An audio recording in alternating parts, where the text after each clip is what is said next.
This romaine got my ass popping. Romaine chicken stir fry got me fucking cracking over here.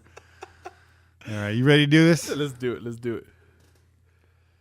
You're listening to the Pillaging Podcast, companion podcast to PillagingJustForFun.com, the only Raider fan site made by Raider fans for Raider fans. Tune in every week on iTunes, SoundCloud, and Stitcher Radio. Call in and leave a message to be played on air at 408-909-PJFF. This episode brought to you by Creative Media Design Studio. Check them out at CreativeMediaMonterey.com. It's time to pillage another podcast. I'm your host, Kenny Stapler. What's cracking, Che? What's good, Kenny? How you doing, brother? I'm doing good. It's been a good week. I've been getting sleep again, which is fantastic. That's always nice. I don't sleep too much. Yeah. Because I'm out here doing work, chasing down guests on the Twitter sphere, pillaging. That's what we do all day long, every day. That's what we do. I'm at the combine every day.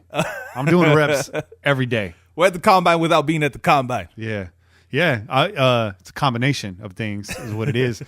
And this storm, we had a storm coming today. I was thinking maybe we don't get to show off. Right. Thought maybe we might lose power, strong winds and stuff. I don't like to run the crow's nest. I don't like to run the studio in case of a power surge. It could wipe out everything. But as soon as you hit the road, the storm broke and it's clear skies out there and it's good.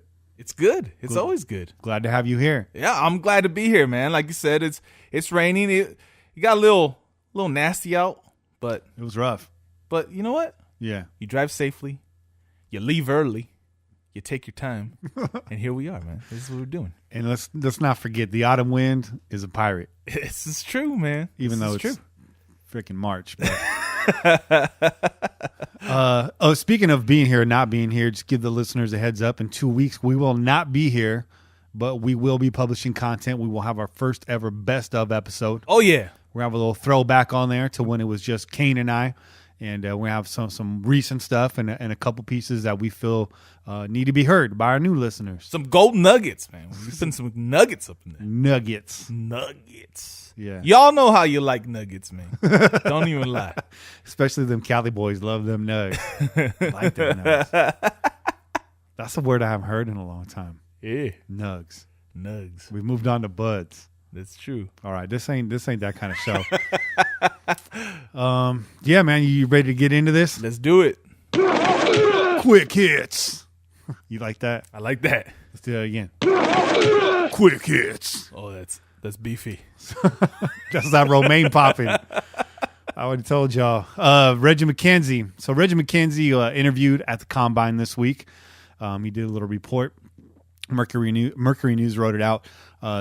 He says, y'all want Marshawn to go away. Y'all are getting rid of Crabtree, getting rid of Bruce. You're running everybody out of town. We'll just have to give Derek Carr. We'll just have Derek Carr and a few linemen. Y'all getting rid of everybody. You want to keep our good players. We want to put a winning product on the field. Yeah. He wants to retain folks. Yeah. I told you guys before that those three players would stay on the roster. You thought I was crazy. Everybody wanted to kick everyone out, clear up $50 million cap space. We'll be talking about cap space later with Rory Anderson. He's coming on. He's a bit of a football mathematician. Guru. Yeah. Yeah. What do you think? Those three guys stay? They gone? I think that we're gonna do whatever we can to keep them here. Obviously, they got to come at the right price, man, because And Rory's going to talk about that, right? He's going to talk about that cap space. So we definitely need them to come at the right price. Who knows who's willing to play ball, who's willing to go with the flow and help out the team for our betterment, for our success. Yeah. But I personally want them. I want all three back, man. Yeah. Those three of the best guys that we have. It is. We might have to play one of my old favorite Price is Right games, higher or lower. There you go. See what's up. Anyways, in other news, Michael Crabtree and Marshawn Lynch could be cut. And this is either one or the other, y'all. This is the media world we live in. So Michael Gelkin, who's actually a reputable reporter, I like Gelkin. He's good. Writes for Las Vegas News Review, something like that. I'm getting that wrong. I'm pretty sure I'm getting that wrong. Anyways, Pro Football Talk reported it out too, basically picking up his story, saying that on the surface, Reggie's talking about he wants to keep the players, right. But on a private level, on the team level, that he only wants to keep them, like you said, at the right price. Mm-hmm. Now, I've never known Reggie to restructure contracts. Not that kind of GM. Usually, from the get, structures the contract so that we can get out of it if we need to. Right. It doesn't hurt us on the back end. Mm-hmm. But it's a brand new era. John Gruden's in town. He's an aggressive guy. He likes to go get his free agents. He's a win now coach. We talked about that. Even though he's, theoretically here for 10 years. This is true.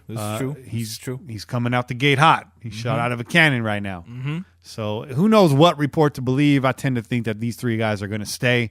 About a week ago on Twitter, people were asking Bruce Irvin to go after these free agents, and he was like, "Hey, y'all, I don't even know if I'm going to be here." And then Baby Reggie popped his head out yesterday. Okay. Going after Mo Wilkerson. It was yesterday, the day before. And all signs are pointing towards at least Bruce Irvin staying. And I know a lot of folks think he's not a scheme fit. He's not good lined up over the tackle. He's not a true defensive end. He's more of an edge rusher, off ball. In the run game, rushing the passer in passing downs, which I think he can fit. He's a rotational player maybe at that point. I don't know. Gunther's a pretty crafty dude, so he could work him in. But all the stuff's going to wash out in the next few weeks. This is true. Marshawn Lynch due a $1 million signing bonus March 18th. So we're about to have answers to our questions soon. I know Seattle would like to get their hands back on Bruce again. We'll see what happens. Tremaine Johnson is the Raiders' main free agent target, as reported by Tony Pauline. San Francisco also in play. San Francisco's got like $100 million in cap space. Right, it's ridiculous over there. They got a lot of money.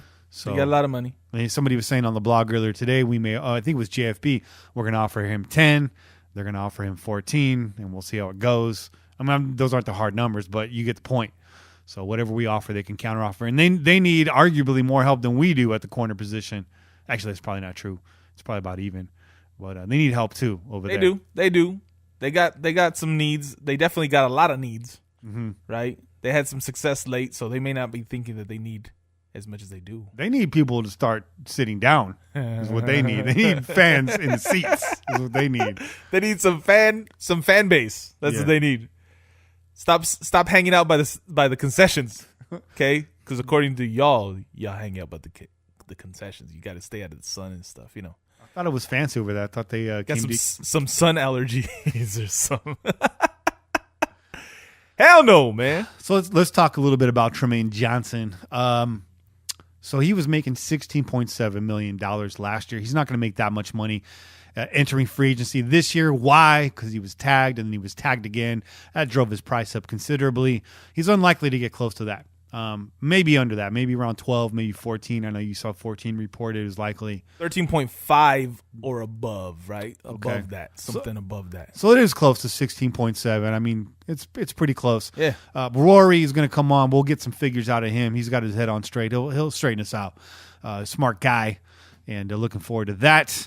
But Tremaine Johnson, raw numbers, he's 6'1", 205 pounds, long, muscular guy. Comparisons physically maybe to Sean Smith, possibly another big corner. Tremaine does not jump out as a playmaker corner. He's not a ball hawk. He's not running balls back for 6. Right. He graded out kind of above average on PFF. I mentioned this on Twitter the other day. PFF, it's not gospel. No offense, Austin Gale, if you're listening, you've been on the show, you're going to come on again here. I know you're going to come on right after the draft or right before. I forget where I have you scheduled, but Austin Gale, you're coming back on.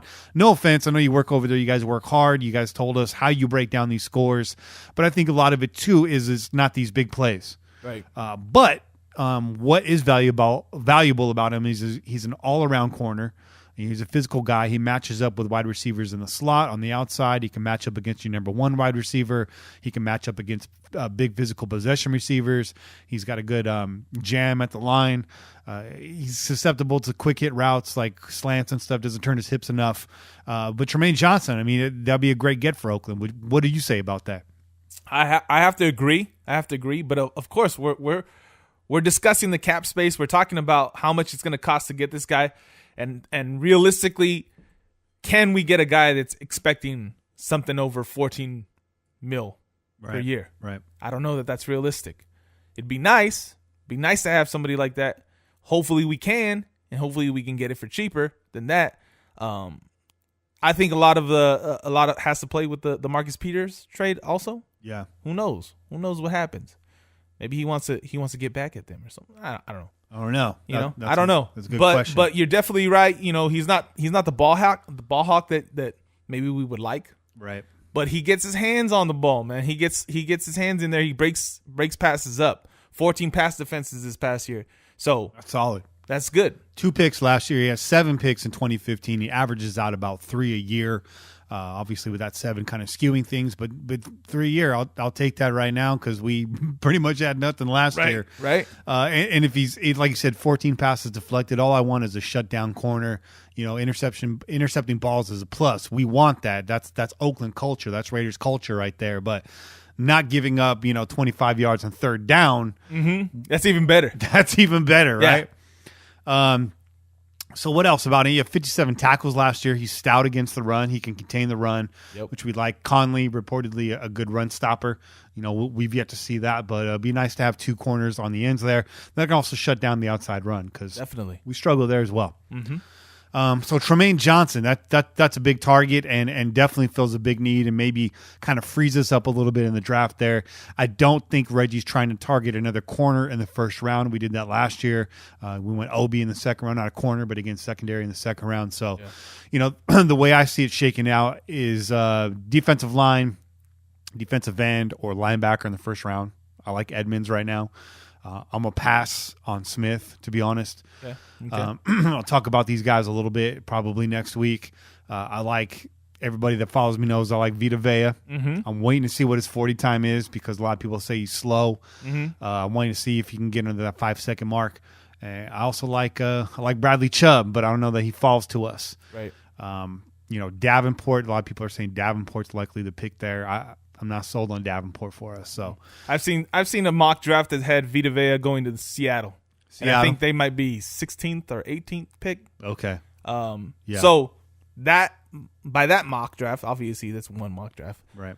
It's possible that he's there, and it's possible that we take a chance on him. But do you take a chance on him that early? I don't know. I don't know. That's the question, right? I've seen him bounce around. I've seen him in the top 10. I've seen him in like the top 12. Mm-hmm. I've seen him go, like you said, to Seattle pretty low there.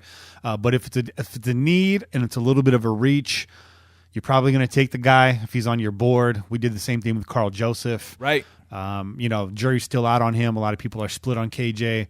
I'm still a KJ fan. I think he's out of position right now. I don't want to get off track on that. The combine could move Vea up. Like I said, if he shows speed at the combine, he could move up. Talking to Kevin Wynn on Twitter, he believes that the real thing to watch right now this time of year, and it's just past, is practice week and the Senior Bowl, especially the Senior Bowl, because you actually get to see these guys in a game type situation. Right. And I do feel like the combine is a little bit overhyped. I think the real value of the combine is these guys, the players, the coaches, the staff, all being in the same facility together. There's a lot of deals that are made. There's a lot of precursors to deals that are being made. Mm-hmm. They're not allowed to talk to players, but agents are in the building. There's a lot of things that happen there in hotel rooms, behind closed doors, over dinners. So I really feel like the combine is more about wheeling and dealing than it is about the pajama Olympics. Now, it can help and hurt some guys, but I think Wynn has a point there. Just win, baby. Just win. That should have been your Twitter handle, bro. I'm serious. But I like talking to Kevin. He's a good guy. So shout out to you. Early shout out on the show. Shout outs. We'll talk about the draft. Chase boning up on the draft, and so am I. Oh yeah, we're about to start printing out a Bible. Yeah, soon. That was your first episode last year. Yeah, I had a Bible. You printed out the entire internet when you came in here. Hey man, you called me up. I needed to come with it, man. I had to come up. I had to come with it, man. I had to represent on my first podcast, man. Yeah, you did well. Thank you. You did well. You're doing well. Thank you. Khalil Mack has been offered a long-term contract. Details have yet to be disclosed, and the situation is ongoing. Again, we'll probably talk to Rory about this, but right now there are 10 front 7 defenders on a multi-year contracts that pay at least $15 million per year and have guaranteed sums of at least 50% of their total contract value.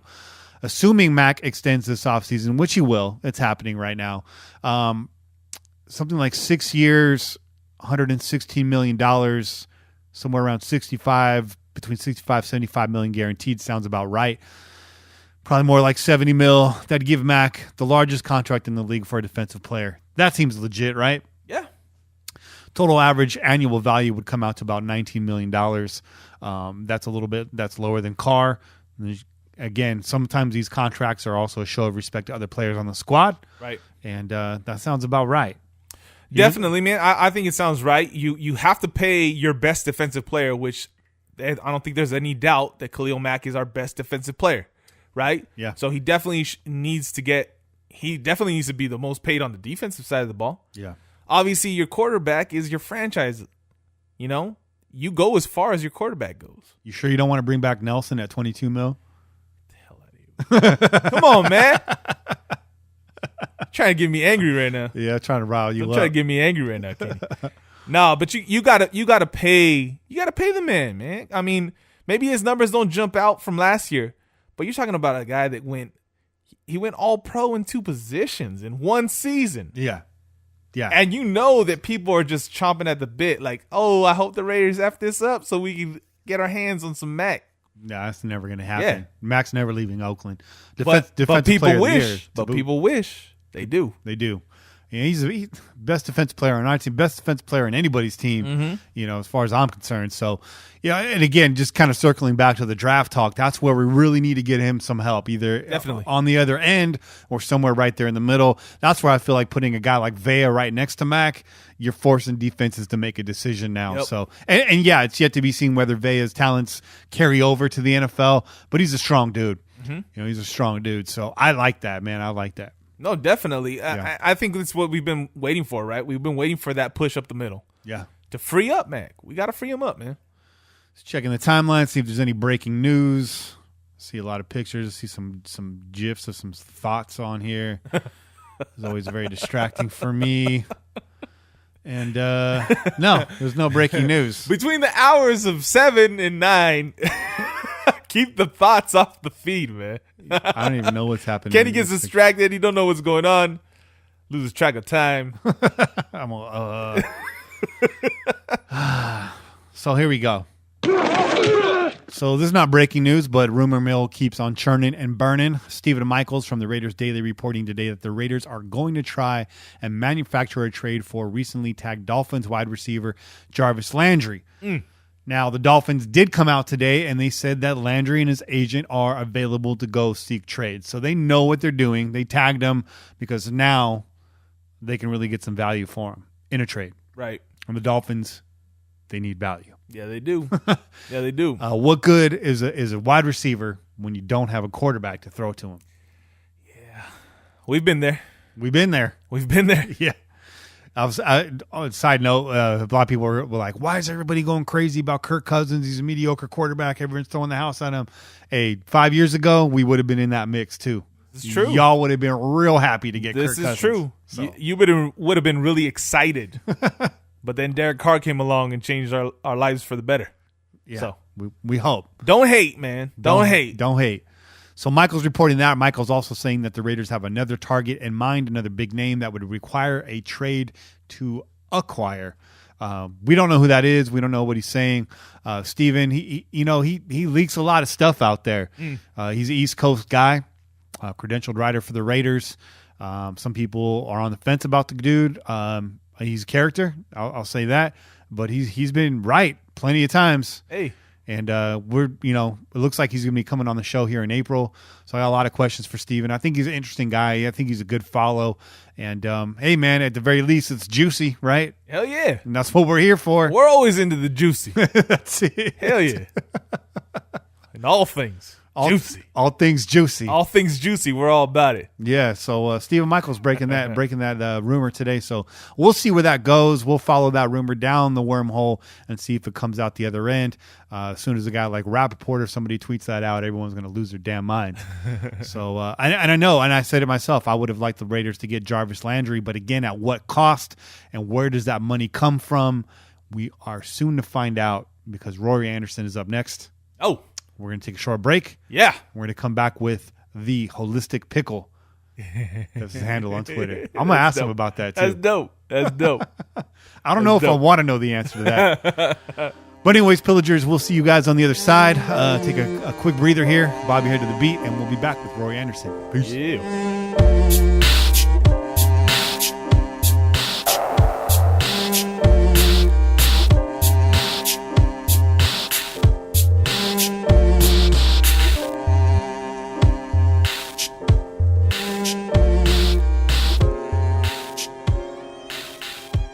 right, so we're joined right now by Rory Anderson, mathematician, NFL mathematician extraordinaire, football guru, gridiron genius. No pressure, Rory. How you doing tonight, Rory? Oh, dude, no pressure at all. That is way too many compliments in a short amount of time. I would have been perfectly happy with like numbers nerd, and we just could have left it at that. Let's start over. We're joined by Rory Anderson, numbers nerd. Hashtag numbers nerd. There you go. So, Rory, where can the people find you? How can they get a hold of you? Not personally, I don't want them showing up at your doorstep. What's your phone number? But how do they follow you on Twitter and the social media universe? Yeah, you show up at my doorstep, and you'll probably get a knife to the forehead. But you can find me on Twitter at holistic_pickle. That's where I've been at for a long, long time. I'm writing currently. I joined you guys at the Raider Ramble. I recall, Kenny, you're writing at the Ramble as well. And so I had one article go up there, and I'm going to have another one going up there. My shtick is the Vegas Archives.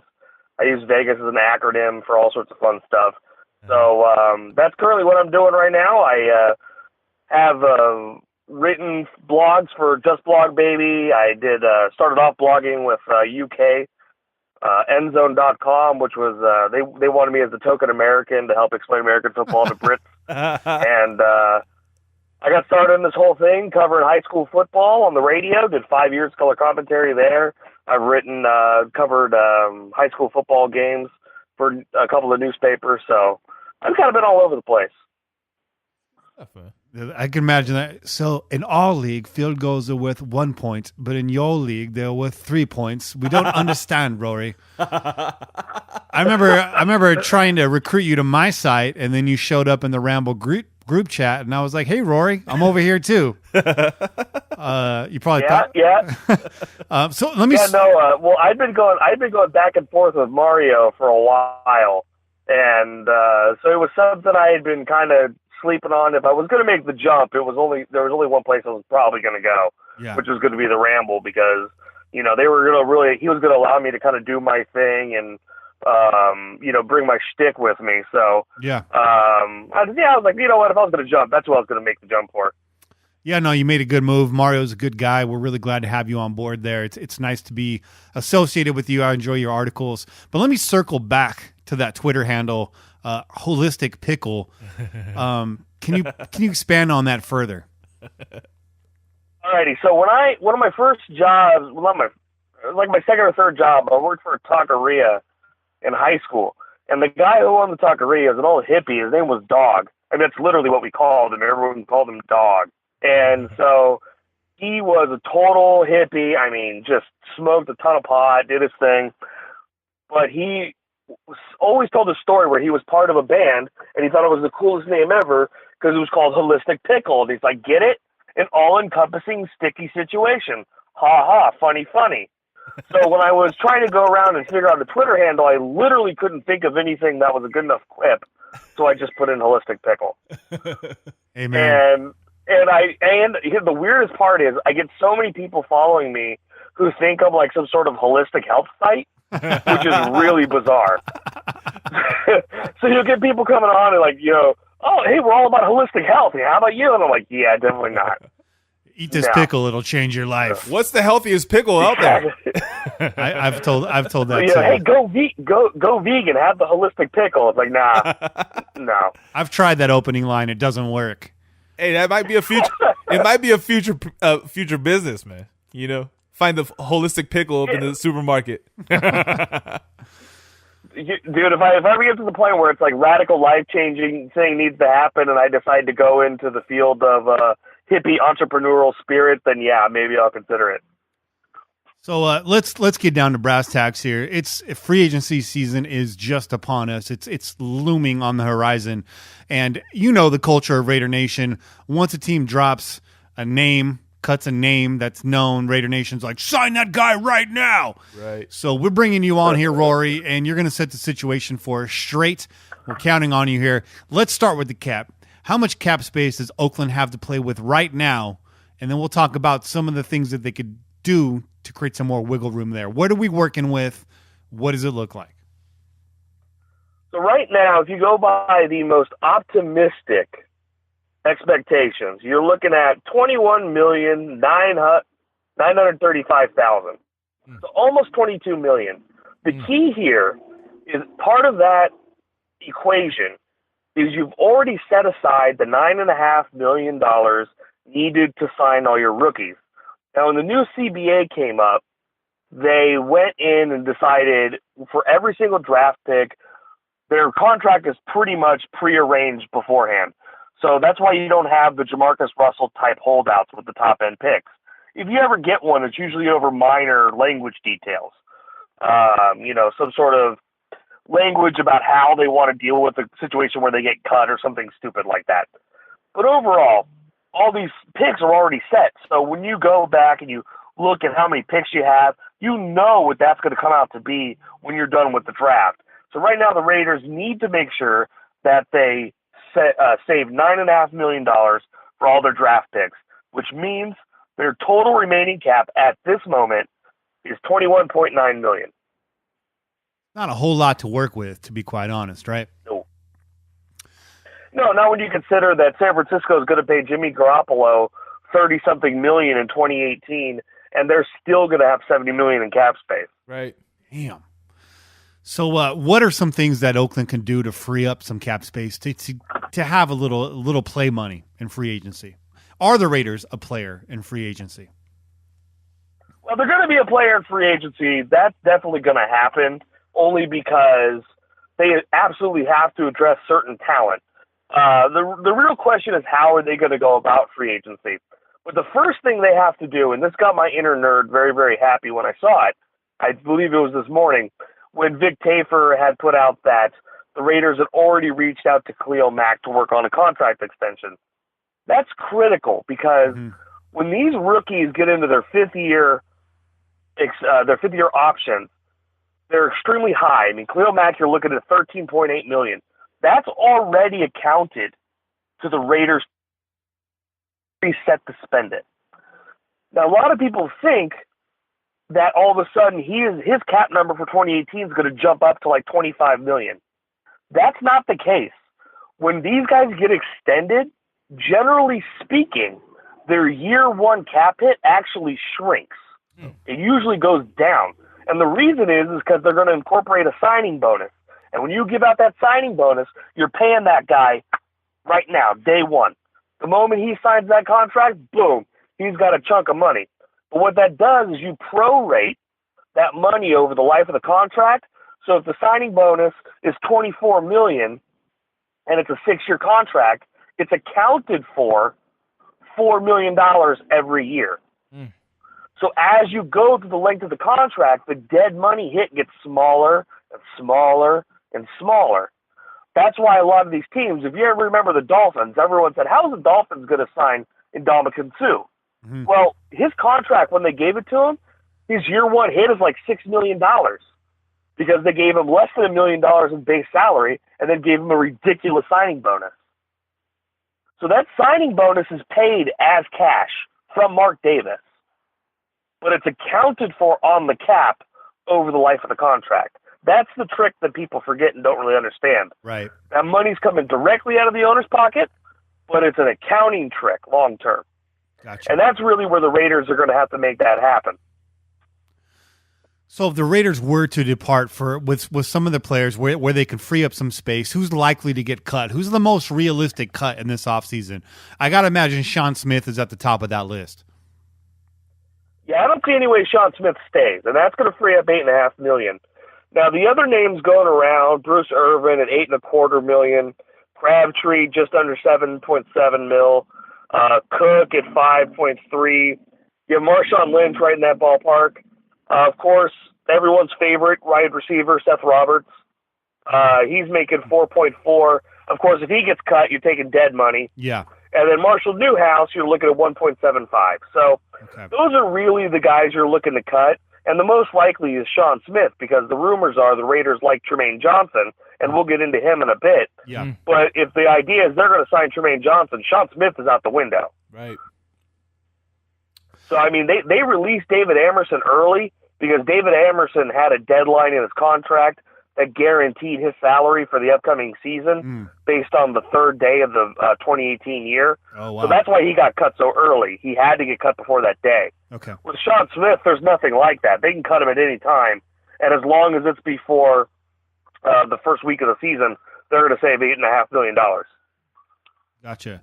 So beyond Sean Smith, who do you think's going to go? I mean, we've heard they're coming for you, Rory. They're coming for you right now.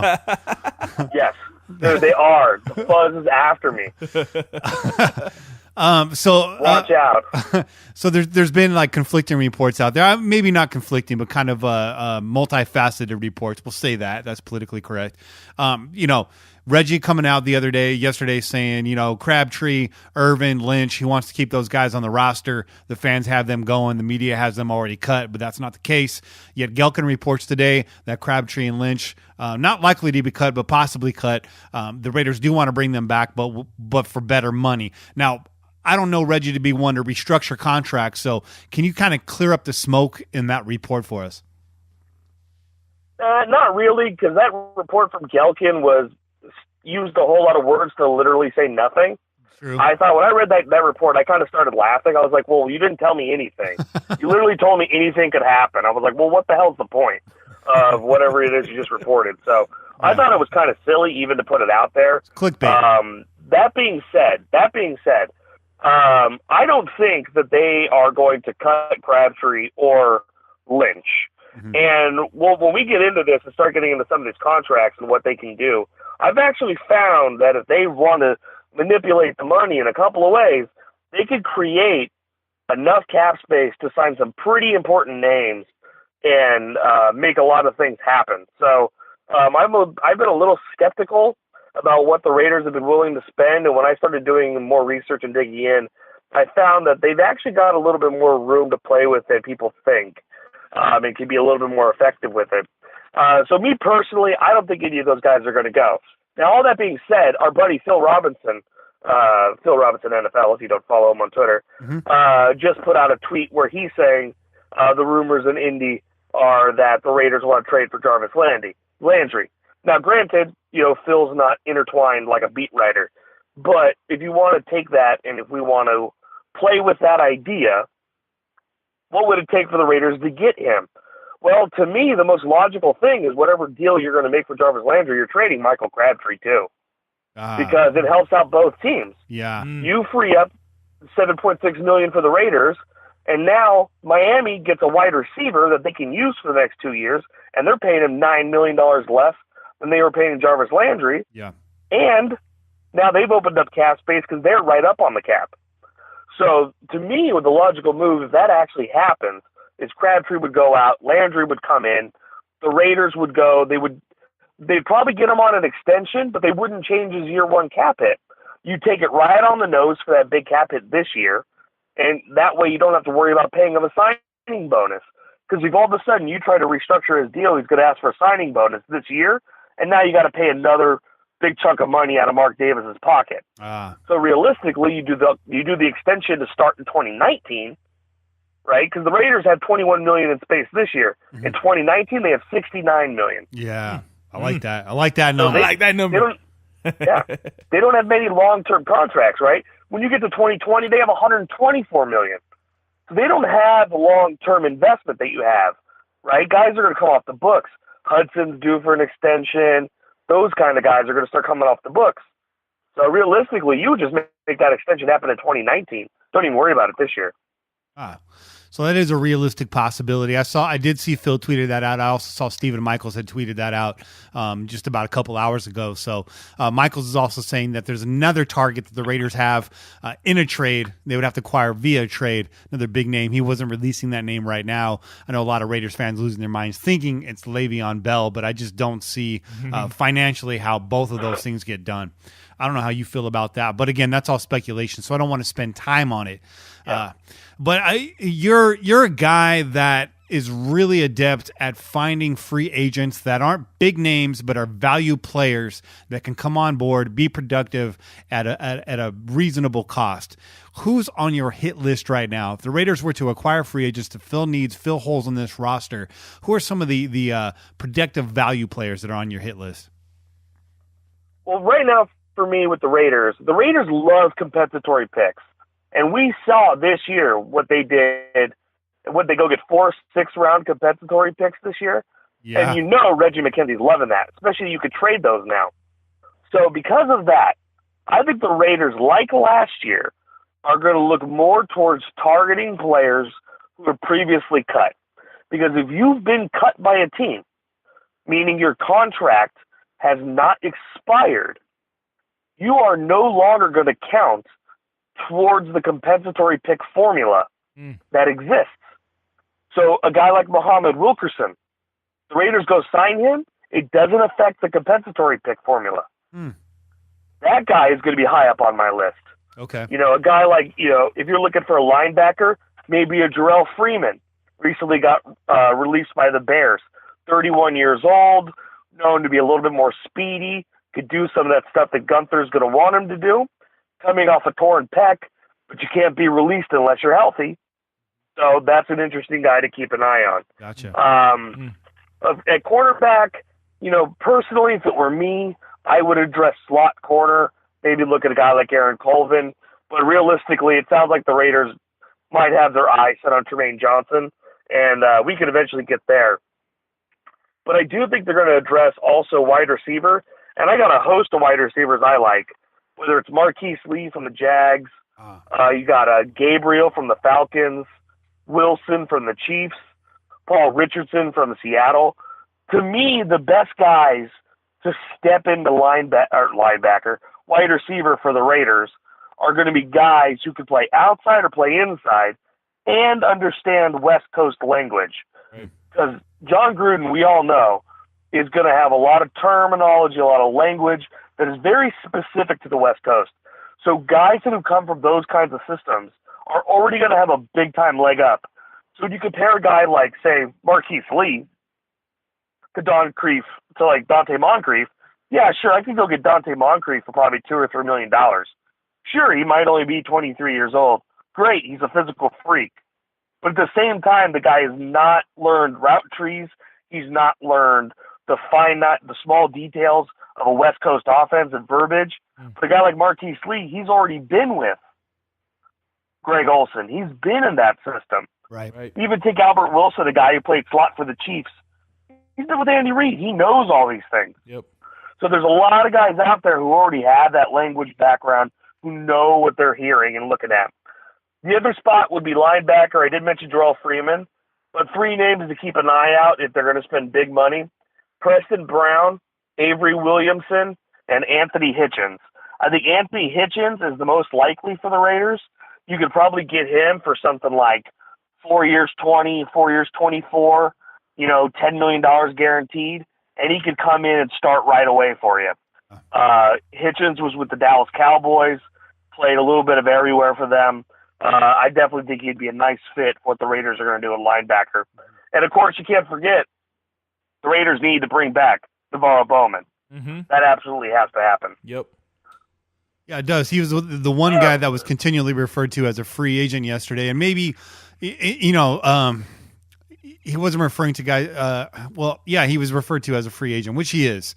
But I think people are reading too much into that. I think that Bowman, he came to Oakland wanting to stay in the Bay Area so he doesn't have to uproot. He liked what was going on. He then quickly threw his hands up because of what was actually going on behind the scenes. But you got to figure now, Bowman with a chance to play with John Gruden, who he knows is going to set the locker room straight, again, doesn't have to relocate, gets to stay in the Bay, and maybe gets a taste of what he actually thought might happen last year to stay this year. So I think that on both sides, you got to figure that both Reggie, John Gruden, that whole staff wants to get Bowman in here, and you got to figure that Bowman wants to stay. I mean, am I crazy to say that?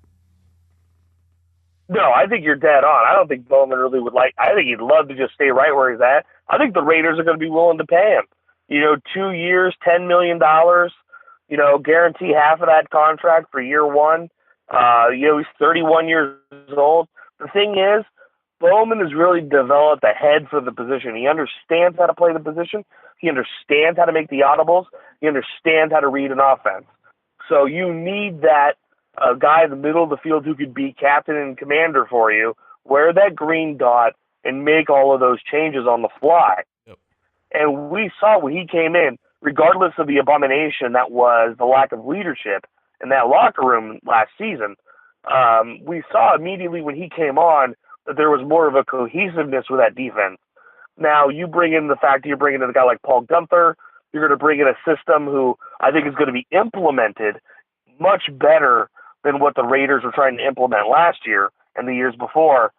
And now all of a sudden you're cooking with gas because you got a guy who really can bring that all together as the glue and really make everything work.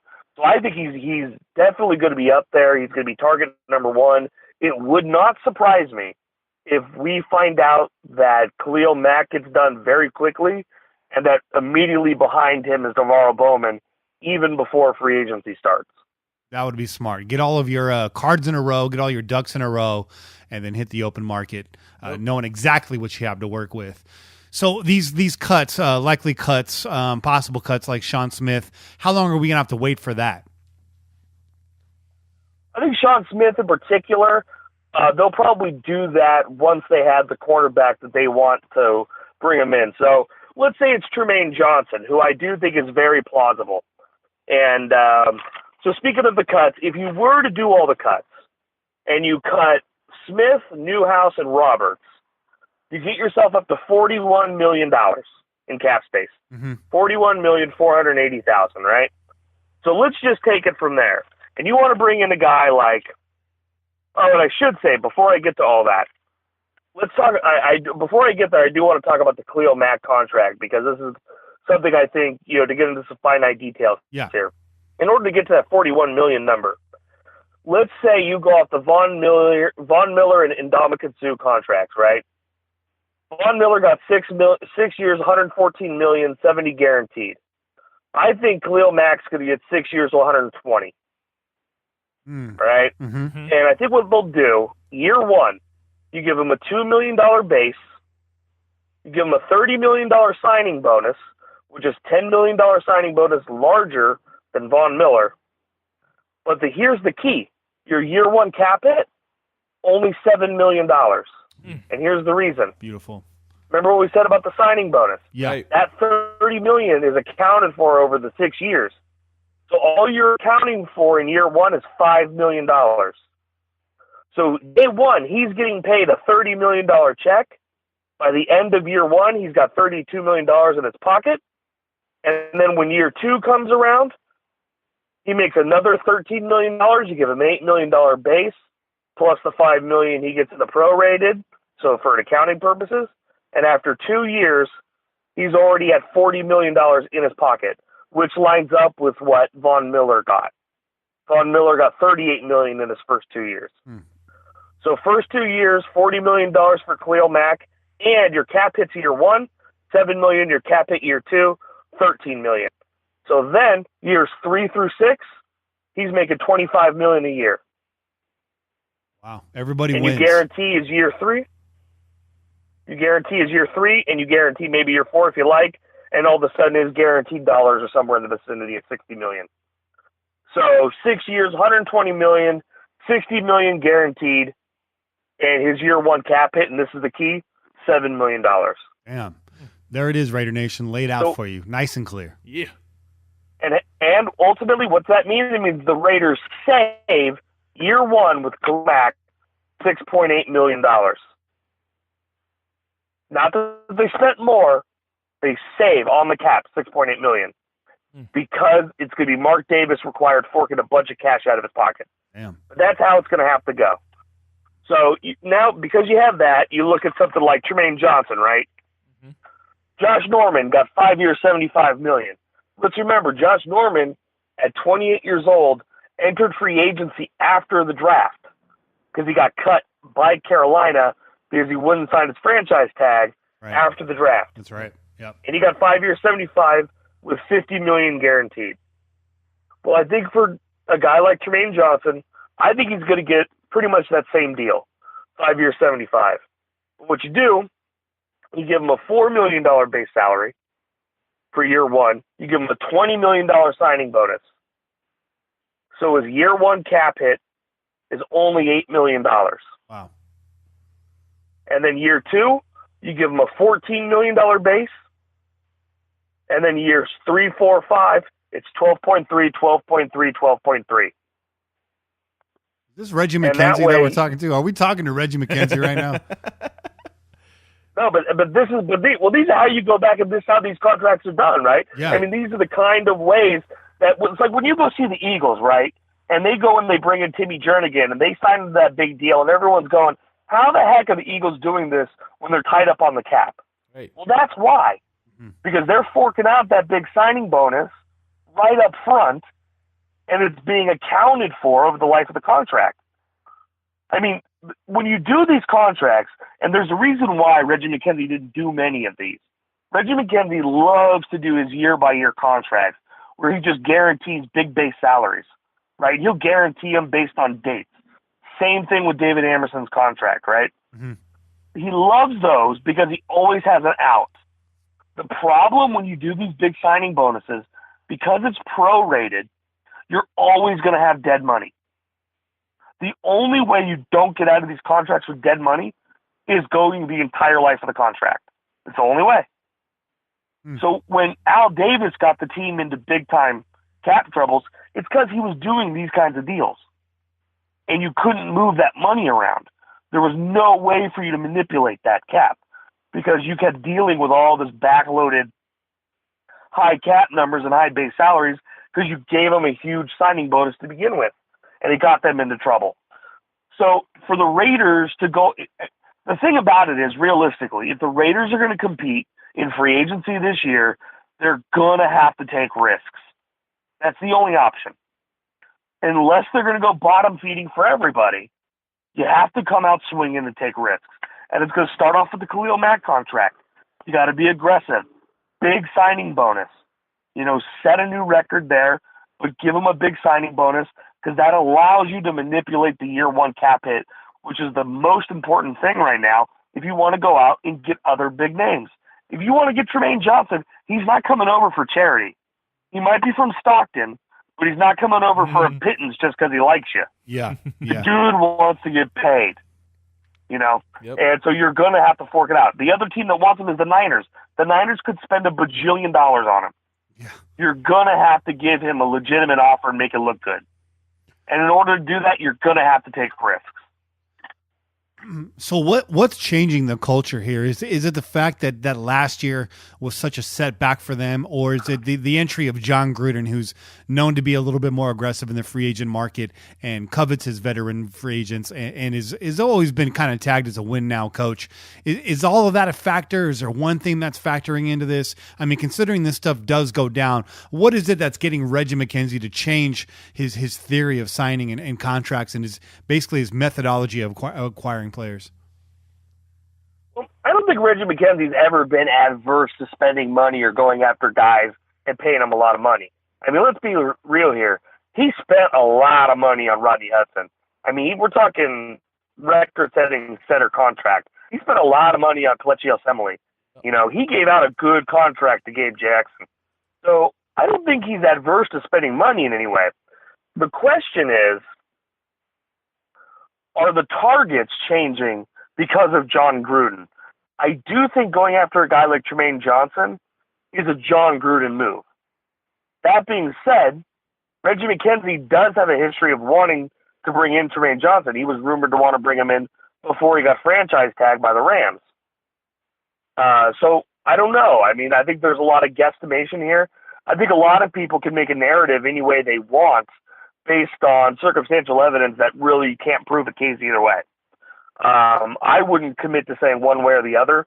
I do think it's definitely going to be more of a brain trust than – I think a lot of people have a bone to pick with Reggie McKenzie and are going to want to say it's all John Gruden, and other people are going to say, nah, it's going to be Reggie.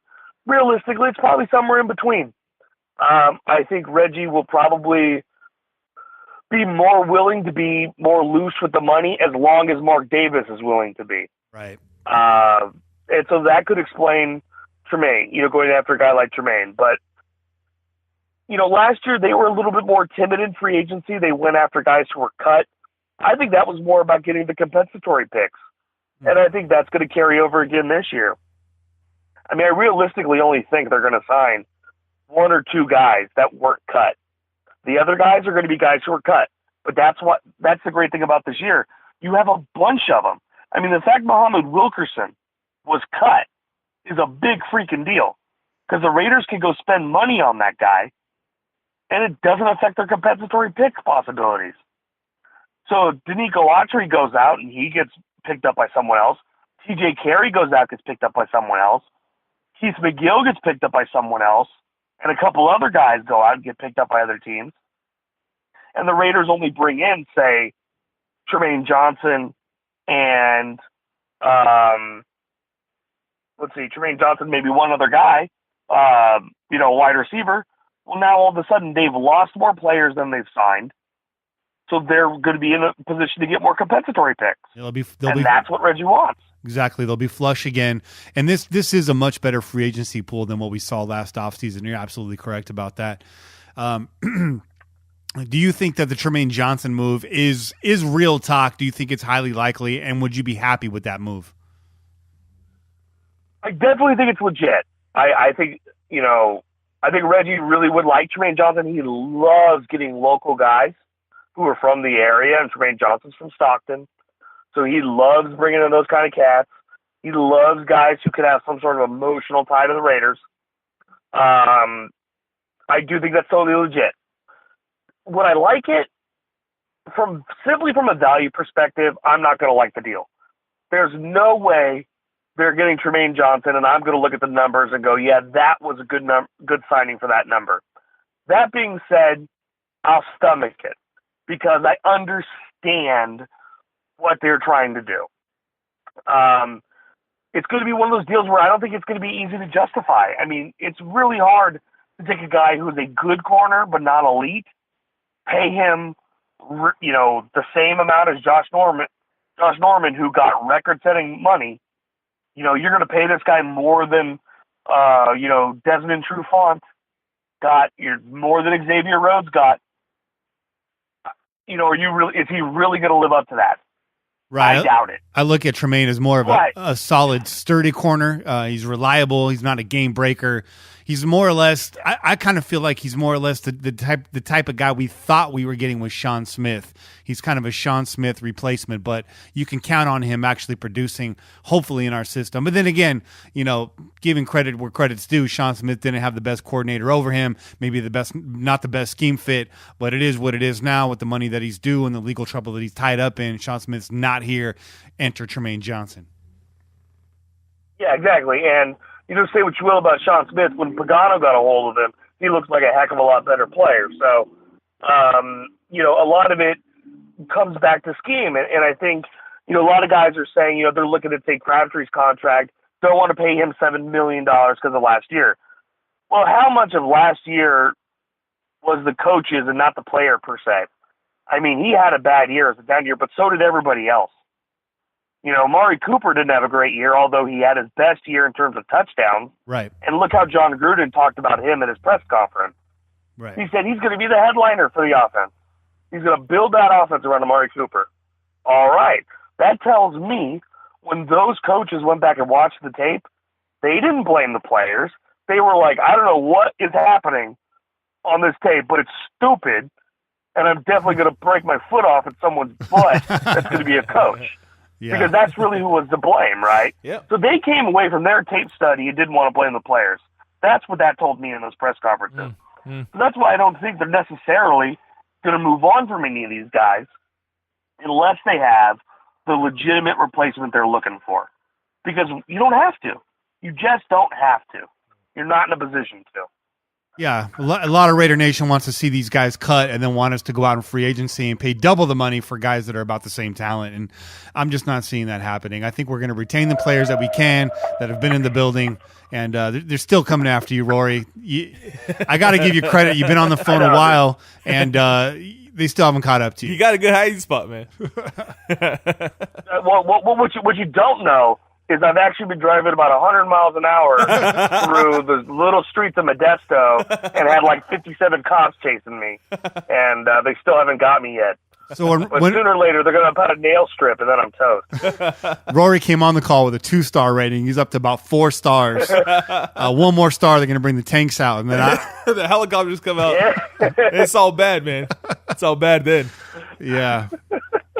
But this is definitely a juicy offseason, and I'd be remiss if I let you get off this call without giving us your first round draft pick. Right. So originally coming into this, I really had thought that we were looking at a guy like Roquan Smith, linebacker from Georgia, a sideline to sideline guy, really set up well to be an outside linebacker for Gunther. Over the long term, could develop into a middle linebacker, I think, in the new age type middle linebackers. Yeah. Not very good in coverage, I don't think. Some people say he is. I don't think he is. I was really kind of leaning that way. A lot of people were thinking Tremaine Edmonds. If we were playing the Ken Norton Jr. defense, I would take Tremaine Edmonds and put him at that Leo, that strong side outside linebacker right over the tight end, because he could jack up that tight end in the run or in the pass all day long. Yeah. But I don't think it's going to be either one of those two. Personally, I'm leaning towards Marcus Davenport, defensive end from UTEP. And I know some people are going to want to vomit in their mouth hearing that. Yeah. The other one I lean towards is Maurice Hurst. Okay. 3-tech from Michigan. Okay. Some people think Vita Vea. My problem with Vita Vea overall is, what is the job you're going to ask him to do? And I know he tore people up and got a little bit of production from a pass rush standpoint, but you got to remember, Gunther has had Geno Atkins as his 3-tech, a guy who's producing 9 to 10 sacks a year. Vita Vea is not going to be that guy. So what are you going to do? You're going to take at 9 or 10 a nose tackle? Because that's realistically what we're talking about, is taking him as a nose tackle. Mm-hmm. Is that really what you want to do? I don't think so. That's not, there's no value there. Could you tell me that Vita Vea is a better prospect right now than Marcus Davenport? Sure. At the same time, I could take Davenport, who knows both sides of the defensive line, drop him in day one, teach him how to play with his hand on the ground a little bit, and all of a sudden now I have depth for my edge rushers. Yeah. That's the difference there. And so I think, you go in, you pick up a guy like Davenport, or you go get a guy like Hurst, who could be your Warren Sapp potentially. I mean, you're really talking about, with Hurst, a guy who is built to go get you 10 sacks a year from the inside. He's not going to be Aaron Donald, but definitely could be Geno Atkins. And that's worth a round 1 pick. And that actually reminds me, I did forget one name, 2 names I want to mention in free agency, guys who were cut. Watch out for Parnell McPhee, who was playing for the Bears. He got cut. I didn't realize he got cut. Parnell McPhee got cut. I would love to see him come in and play the edge for the Raiders. And then the other one is Quentin Demps. Also got cut by the Bears. Could come in, play backup strong safety, Toby Melifonwu. And when I went back and I did all my numbers, this is what I came out with. Getting Mack done, getting Tremaine Johnson, getting Muhammad Wilkerson, getting Parnell McPhee, getting one of 4 wide receivers, Jarrell Freeman, and Quentin Demps. I did all of that, and when I was all said and done, I had, after compensating for maximum incentives, about $2 million left. $2 or $3 million. So you factor Bowman in there as well, and you're right there on that bridge of having approximately $8 million left over. You have to make sure you worry about your incentives and cover those, and then you're good to go. And for me, the reason why I mentioned the incentives, when I went back and I did Muhammad Wilkerson's contract, I looked at doing a deal where it was 3 years, $18 million, and give him incentives so that it could go to 3 years, $30. Oh, wow. So each year you give him a $6 million base, $4 million in incentives. Rory It was McKenzie. something like that. Rory McKenzie, ladies and gentlemen. And Yeah. Modesto's lit right now. What the hell's going on over there? I have no idea. So to make this day even crazier, my wife, who works, she's the branch manager for a rental car company. They asked her to go to Sonora and go work up there. And on her way home, there was a bunch of SWAT doing a drug raid at a run-down strip club on the side of the highway. Damn. So I don't know what is happening in Eastern California, but it's nuts. Oh, the world may be ending. It could be the zombie apocalypse. I hope you have that rocket launcher in the trunk, man. Yeah, well, definitely that, and copious amounts of automatic weapons. Do have a prepper at heart. Just kidding, folks. Yeah. So yeah, I like that. I like some of the names that you're throwing out there. Again, a lot of solid, productive guys they're not marquee names, but they're guys that can come in, start day one, and get the job done for you, and not break the bank. Yeah. And that to me sounds like the Reggie McKenzie way. Yeah, and I think they're definitely going to have to get creative on contract structure. That's really the key. They're going to have to be willing to fork out money up front. They're not going to be able to do year-by-year deals with all these guys like they could before. It's easy to sign Kelechi Osemele and, basically just eat $14 million a year for that guy and do it all up front when you've got $70 million in cap space. But when you have to start getting creative, you're going to have to start thinking outside the box. And when you start getting into guys like, and I would love to bring in Muhammad Wilkerson. I would kill for it. But, that's a guy where if you read some of the things coming out about him, by Manish Mehta, who's a New York Jets beat writer, he's had a lot of non-positive things to say. Bad attitude, guy was showing up late for work. So he might be a guy to where you really want to keep him motivated. And they did this with Aldon Smith, where they were offering him contracts where it was a lower base salary and just a crap load of incentives. Mm-hmm. And you may have to do that same kind of thing for Muhammad Wilkerson. Right. And I'd be all for it. I think that's a great idea. Right. And depending on the incentives, you have likely to be earned incentives or unlikely to be earned incentives. And the only difference there is if it's likely to be earned, you have to account for the money up front. And then if it's not earned, you get credited back. If it's a not likely to be earned incentive, you don't have to account for it at the beginning of the year. But if they do reach it, you basically have to take an end-of-the-year debit, and they give you a salary adjustment. Right. So, there's even different kinds of incentives that you can do to kind of get there and balance that out. So you could have some money in your pocket now and then deal with paying out some of those incentives later. So, there's so many different ways they can go. It's just going to have to be – it's not going to be as cookie-cutter as it was in past years. It's not going to be just the same old kind of Reggie, really simplified deals. Years 1, 2.5 are all guaranteed. $14 million a year and just simple. They're just not going to be able to do that. Right. It's going to be a little bit more creative this offseason. It's what it sounds like. And you know what? I like that because it shows that this team is trying to win. We lost a year last year. We're a year behind schedule right now. But John Gruden's in the building, and you're talking about motivating players, and there's no better guy, in my opinion, right now in the NFL than John Gruden at motivating players. That's a guy that can really light a fire. Rory, it's been a pleasure having you on. Is there anything else that you want to get to before we get out of here and hit the break? Oh, no, I think we pretty much covered it all. For those of you like what I had to say here, and you really want to see it done in written form, I'm actually going to take a break from doing my Vegas archive stuff, which are positional breakdowns for the draft. And I'm actually going to take all this, since I've already done all the research, and put it into a post on Raider Ramble for next week. So that way you'll also have it in written form, and you can see some of the calculations. You can see how some of those contracts are broken down. Yeah. I won't, I'm not going to break down every minor detail on every year, line item, yada, yada, yada. But, you'll see in kind of broad strokes, kind of how it looks and what that would pan out for over the course of a few years.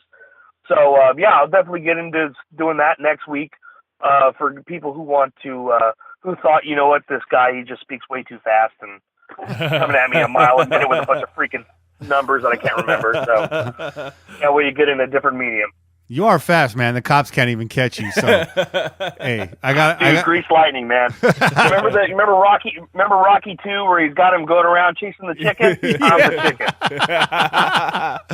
Oh, the holistic chicken. Now, yeah. Well, man, Rory, it's been great having you on. We'll have you back on here soon. You can help me balance my checkbook, do all that good stuff. I'm looking at refi on the house, and we've got a lot of stuff to get into. But yeah, again, really, honestly, seriously, it's been great having you on. I think you're a true gem. I found you on Twitter a while ago before I was even actively tweeting. I was just sort of on there lurking. You've been one of my favorite follows for a long time. I think you speak the truth. I think there's a lot of educational things that you put out there. If Raider fans want to get smarter, they want to understand the game better and really understand the business, as well as, again, it doesn't stop here with Rory. It's not just about finances. The guy does understand the game of football. Follow him on Twitter. Again, what's the handle, Rory? Lay it on us. At holistic_pickle. And it's got nothing to do with me. It's got nothing to do with kombucha or kefir or anything like that. Okay. But look out for that holistic pickle right next to the Vlasic, man. Coming soon. It's got that snap. Exactly, dude, right there. And make sure you follow the Ramble on Twitter, Instagram, or Google Raider Ramble. Hit the website. There's a lot of talented writers on that site, and they're coming up. Yeah, Raider Ramble, we're coming up. So that's what's happening. And thanks again, Rory. Appreciate having you on. Yeah, man. Hey, thanks for having me. And for all the listeners out there, just know I am also a listener to the podcast. Actually, when you guys first hit me up, I was like, oh man, new Raider podcast, got to check it out. So I went and I checked it out. I heard your guys' interviews with Link and Vic Tafer and everybody. So you guys are doing good work. And what I love about Raider Nation, first and foremost, there's so much out there and so much talent out there, and guys putting out great content. And you can always find guys who are going to come out there and speak to something you're interested in, whether it's podcast format, whether it's what I'm doing, whether it's guys who do, deep, in-depth breakdowns for scheme-related stuff, play stuff. There's so many good dudes out there doing stuff, Yeah. I'm all about it, and I'm glad to have joined you guys. Thanks for having me on, and I'll probably just have to be vain and go listen to myself when it comes out. Please do, man, and try to lose that tail before you get home. We don't want the cops barging in on the house. Keep the family safe, and we got you, man. If you need to, hit me on the burner. I got a guy out there in Modesto can bail you out. Well, I better not bring the cops home, because if I wake up the 1-year-old, my wife is going to be pissed. Oh, don't do that. Don't do that. That's what you need to worry about. No bueno. All right, brother. You have a good evening, and I'll talk to you tomorrow. All right. Take care. Peace. Man, my head's like this big right now. All the knowledge, man. It's booming. You got this big giant vein. You see that? On the side of your head, it's just pulsing right now. Yeah. It's too much knowledge up in there. The side of my forehead. Let's be clear. We're good friends. We're not that good. I think you need that Rick Moranis helmet, man, from yeah. Anderson, man. What a cool guy, right? Yeah, man. Cool guy. Yeah. So good. Even the cops want to talk to him. Just a little bit. No, I like that. They want the intel, man. They want that info. Yeah, Anderson mentioned some of the bigger names we've had on the show. We really appreciate that. Cain's helped land some of them. I've gone out there, got a couple guys, but it's these guys, these gems. These are the ones that I'm like, got to get their voice out there. These are the ones that really excite me, because they're names that Anderson's got following on Twitter. I'm not trying to say he's a nobody. That's for sure not the deal. Right. But there's still a lot of folks out there that don't know Anderson. He's not a household name in Raider Nation, and we need to make it that way. There you go. Last week, Mitchell Renz, great guest. Mm-hmm. Matt Schneidman, young kid for the Mercury News. Right. These are all good, nice up-and-comers. These are the gems. These are the guys that I like to find, right? That's it, these are the free agents, the rookie draft picks, the UDFAs. Bring them on the team. Yeah, bring them on. Bring them on the team, man. Championship. If you're listening to this back Friday morning, Rory, again, thank you. We appreciate it, brother. But after that, I need a break. What about you? Yeah, me too, man. All right, let's take a break. We're going to listen to your calls. We'll come back, reply, and we'll talk to Raider King in Cain's Corner. Hell yeah. We out you. Peace. Sure.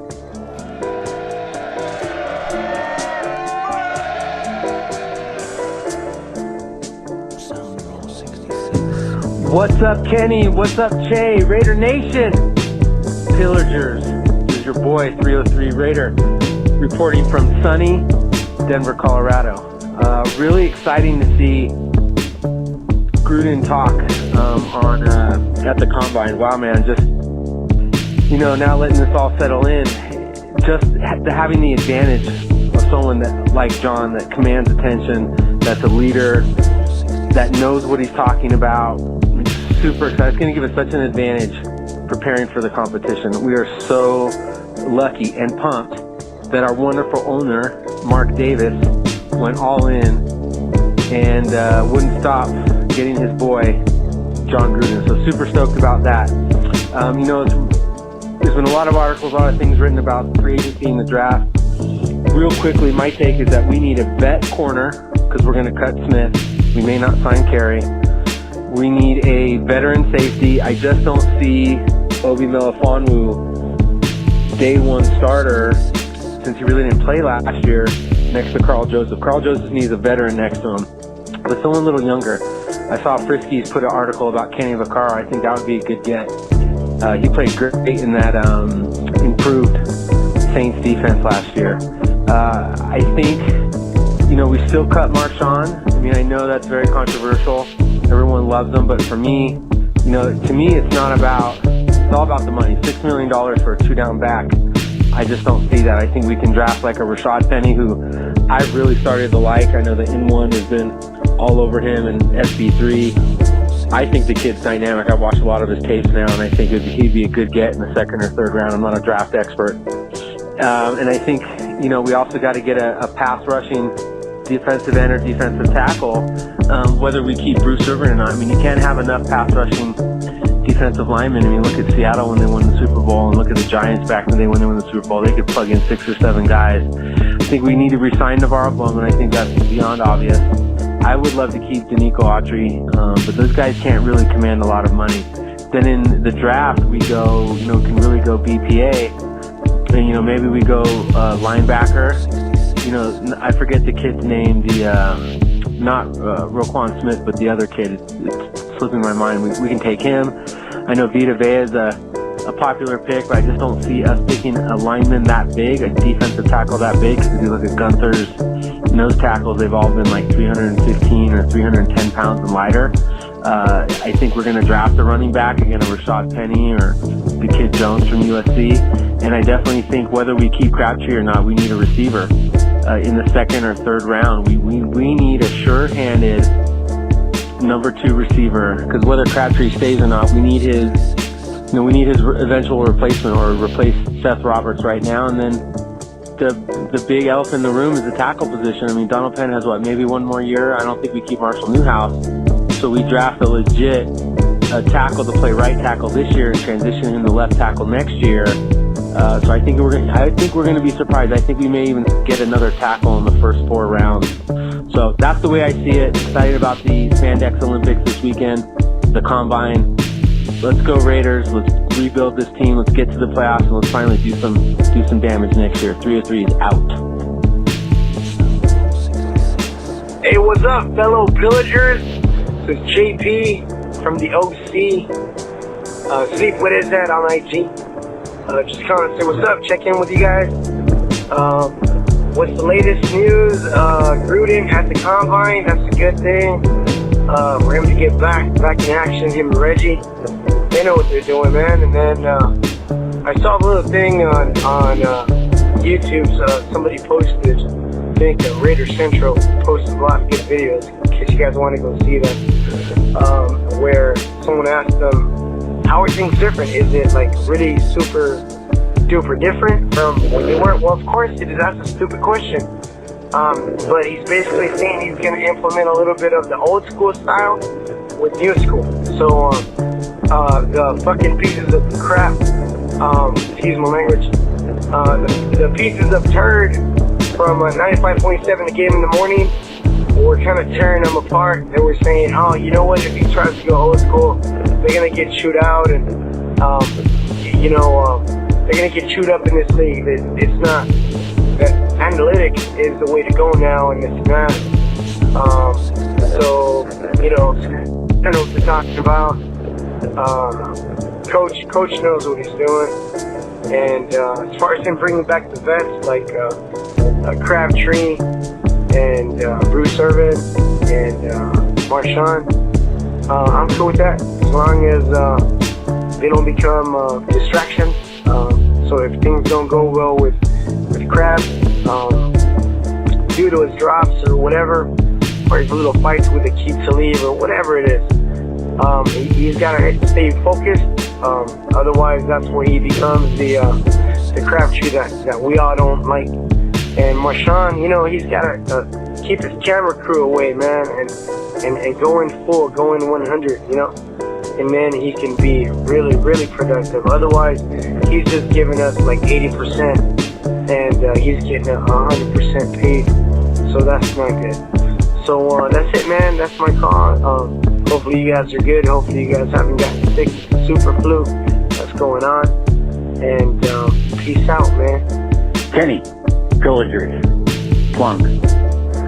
So I think I'm leaning in the draft to Edmonds first and then trade down second for right now.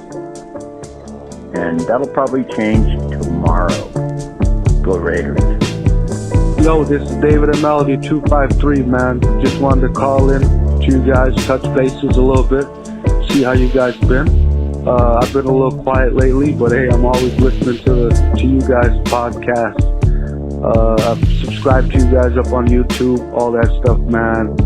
Keep putting in the good work, man. You guys are doing a great job. I like all the new little things you guys are doing on the podcast. Hope all is well with you, Kenny. Che, man, I hope you've been good, man. Cain, I hope you've been good, man. God bless you guys. Hey, Combine starts tomorrow. Coin flip is tomorrow. The draft coming up. Man, I think we got to go all defensive. You guys know that, man. We need a couple offensive line pieces. You know what I mean? Right tackle, left tackle. We need that, man. We don't have to worry about a running back right now. Save that for next year. We need a receiver and all defense, man. Linebacker, cornerbacks. We need some help on D, man. All right, man. God bless you guys, man. Go Raiders. And we're back from the break. Yeah. Those are good calls, no? Very good calls, man. Very good calls. So I'm just going to kind of respond broadly to these calls. Yeah. I got to say, after talking to Rory, after hearing some of your calls, texting with some folks, blogging today, you guys talked me out of Vita Vea in about 24 hours. Now he looks. You were high on that guy, man. I was high. You were high on that guy. I was smoking a lot of Vita Vea, Vitamix, they call him, Vitamix. Let's put it this way. His highlight films will look great. Everyone's highlight films look good. He looks really strong against college linemen. But he's right. Everyone's right. He's not a fit for this system. He's too big for the Gunther defense, a double A gap. The nose tackle doesn't play right down in the middle in that double A gap scheme all the time. So, Vea, probably not a good fit. But the guy that I heard in your phone calls that I also I like is Tremaine Edmonds. And I think that's the name you were searching for, 303. And I believe that's what John P. Yep. I think that's what he mentioned. JP from the OC. That's it. Sleep What Is That on IG. Make sure you follow him. I like Edmonds. I think he's more of a true linebacker. I think he'll play outside as well. Yep. His tackles for loss numbers, astounding. I like Roquan Smith. He's fast sideline to sideline, but once a blocker gets his hands on him, he's out to play. I don't think he's a great coverage linebacker. I think he's made some good plays in coverage thanks to his speed. Yep. I don't know how that translates to the NFL level. And I think Smith is going to do well for some team, but I don't think he's our guy. Yeah. I can't argue with that, man. Can't argue with that. And like you said, after hearing what everybody else has to say, yeah, you start to feel, oh, okay, maybe we do go defensive line. Maybe we go somebody else, go a little different route. I'm not as hard-headed as I might come off. Not as stubborn. We're open. We're open-minded. We're open, man. Just like Plunk said, it could change tomorrow, right? Mm-hmm. It can all change tomorrow. 24 hours. Come talk to us tomorrow and see if we're feeling the same. We might be right back on the same shit. And it was good hearing from you, David Melody. David over there on IG. Haven't heard from you in a little while. I know you're still listening. We appreciate that. You're a diehard follower, and we're diehard fans of you too, man. You're a cool guy. We appreciate the subscriptions, man, too. The subscribing on YouTube and all that good stuff. You're a big support to us, man. We appreciate it. For sure. And for those out there that are listening, if you click on the SoundCloud link, but maybe SoundCloud's not your preferred app, we have switched providers. We are on Libsyn Network now, so you can find us pretty much anywhere. We're still on iTunes, Apple Podcast. We're on Spotify now. That's my app. I listen to a lot of music on Spotify. So they've just recently started curating podcasts. If you're on, this is a little technical, but if you're on the desktop and you're on the Spotify web player and you're looking for us there, you're not going to find us there.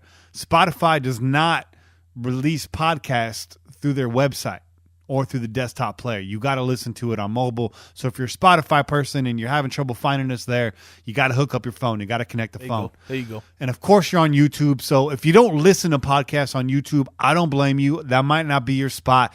But please, if you are a listener to this show, go over to YouTube and subscribe to us and hit that notification button, because we will be doing some live video shows on YouTube. Hopefully we want to make that a weekly thing. Exactly. And right now I'm working out the kinks, because those of you that are watching right now on IG, peace. Yeah. You're not going to hear the sound effects. You're not going to hear the music. And if we add callers in here, you're not going to hear the callers.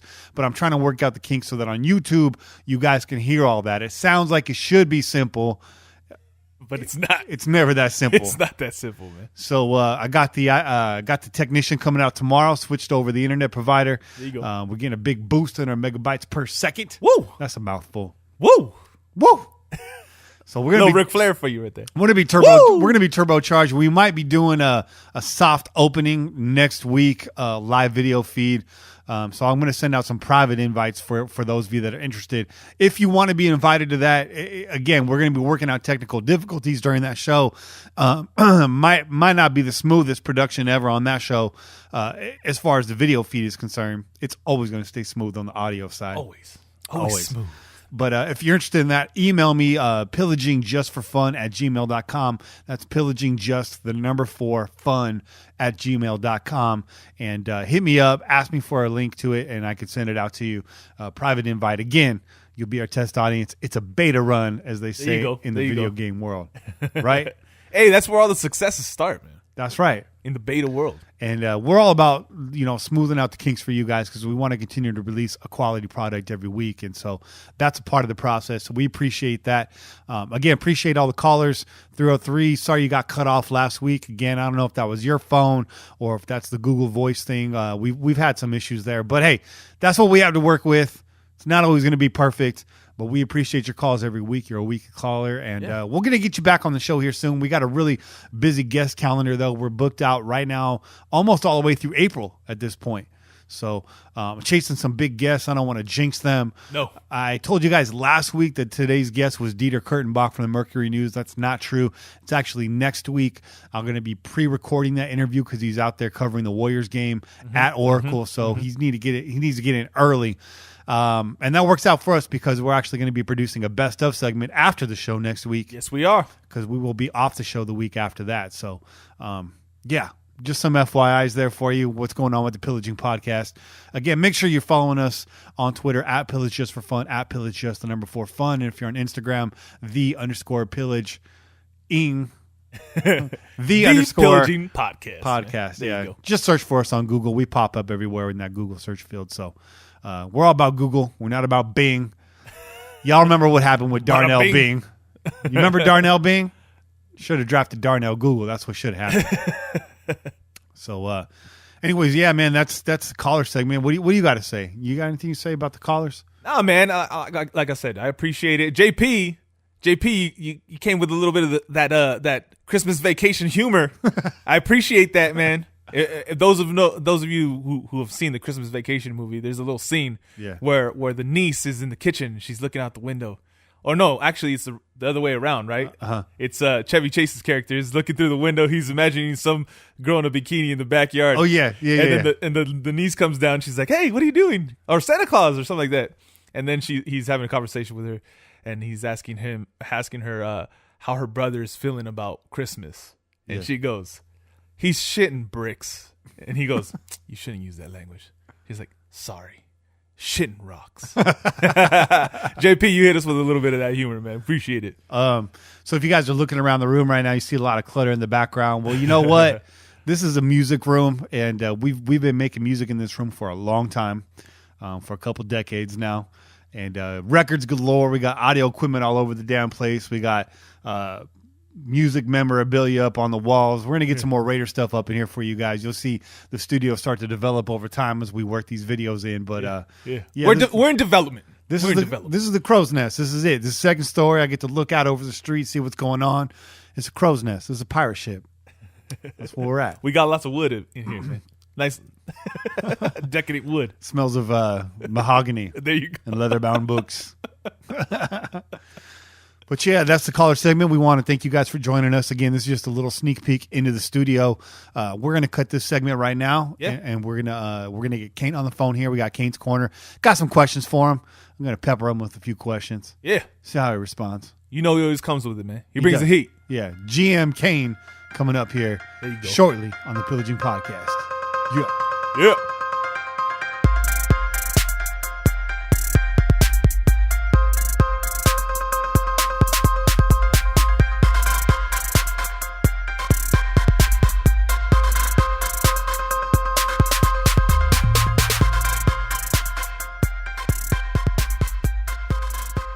All right, we're back with Cain's Corner every week, sponsored by NFLShop.com. Go over to PJ4F.com and click through the banner. Anything you purchase on NFLShop.com through that banner, we get a little piece of that pie. Keep this pirate ship on the water. Yeah. Help pay for that new internet connection. You know what I'm saying? Hopefully some lighting. Yeah. I know you guys are going to go out there buy some new jerseys once this draft hits. You're going to get that young player, that superstar stud that you know is going to make a big impact day one. That young buck. And make sure that you're purchasing that through PJ4F.com. So we appreciate that. Also, check out our shop over there. Get yourself a nice Pillaging shirt. Anyways, welcome, Raider Cain. How you doing this week? I'm all right. I'm all right, my brother. How y'all doing over there? Doing good, man. Doing good. Feeling good. You know, it's that time of the season where everything's optimistic, anything's possible. You got free agency looming, you got the combine happening, everyone's pushing weights today.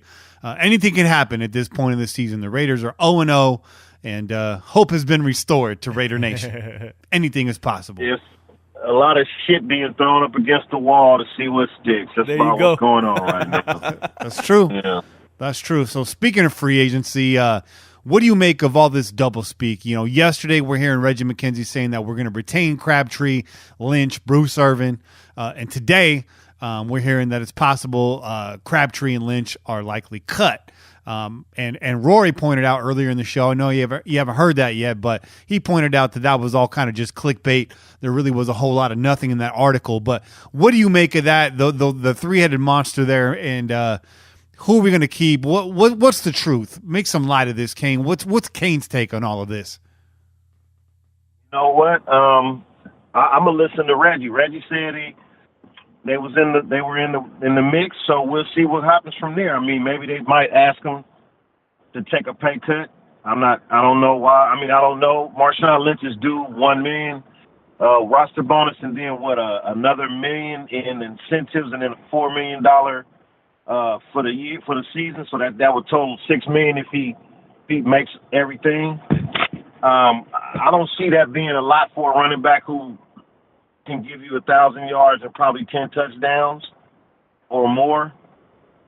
So I don't think asking Lynch to take a pay cut would be something that Reggie would do. Now, as far as paying Crabtree is already under contract and is due to make $7.5 million this year. He did have a down year. Reggie did bring that up in his press conference, but so did everybody else on the offense. The whole team, as a matter of fact, struggled last year. So, you know, that's hard, man. That's hard to say. We're just gonna have to see. Look, it's that time of the year. Like we said, it's a lot of shit being thrown up against the wall to see what sticks. You really won't know until March 18th.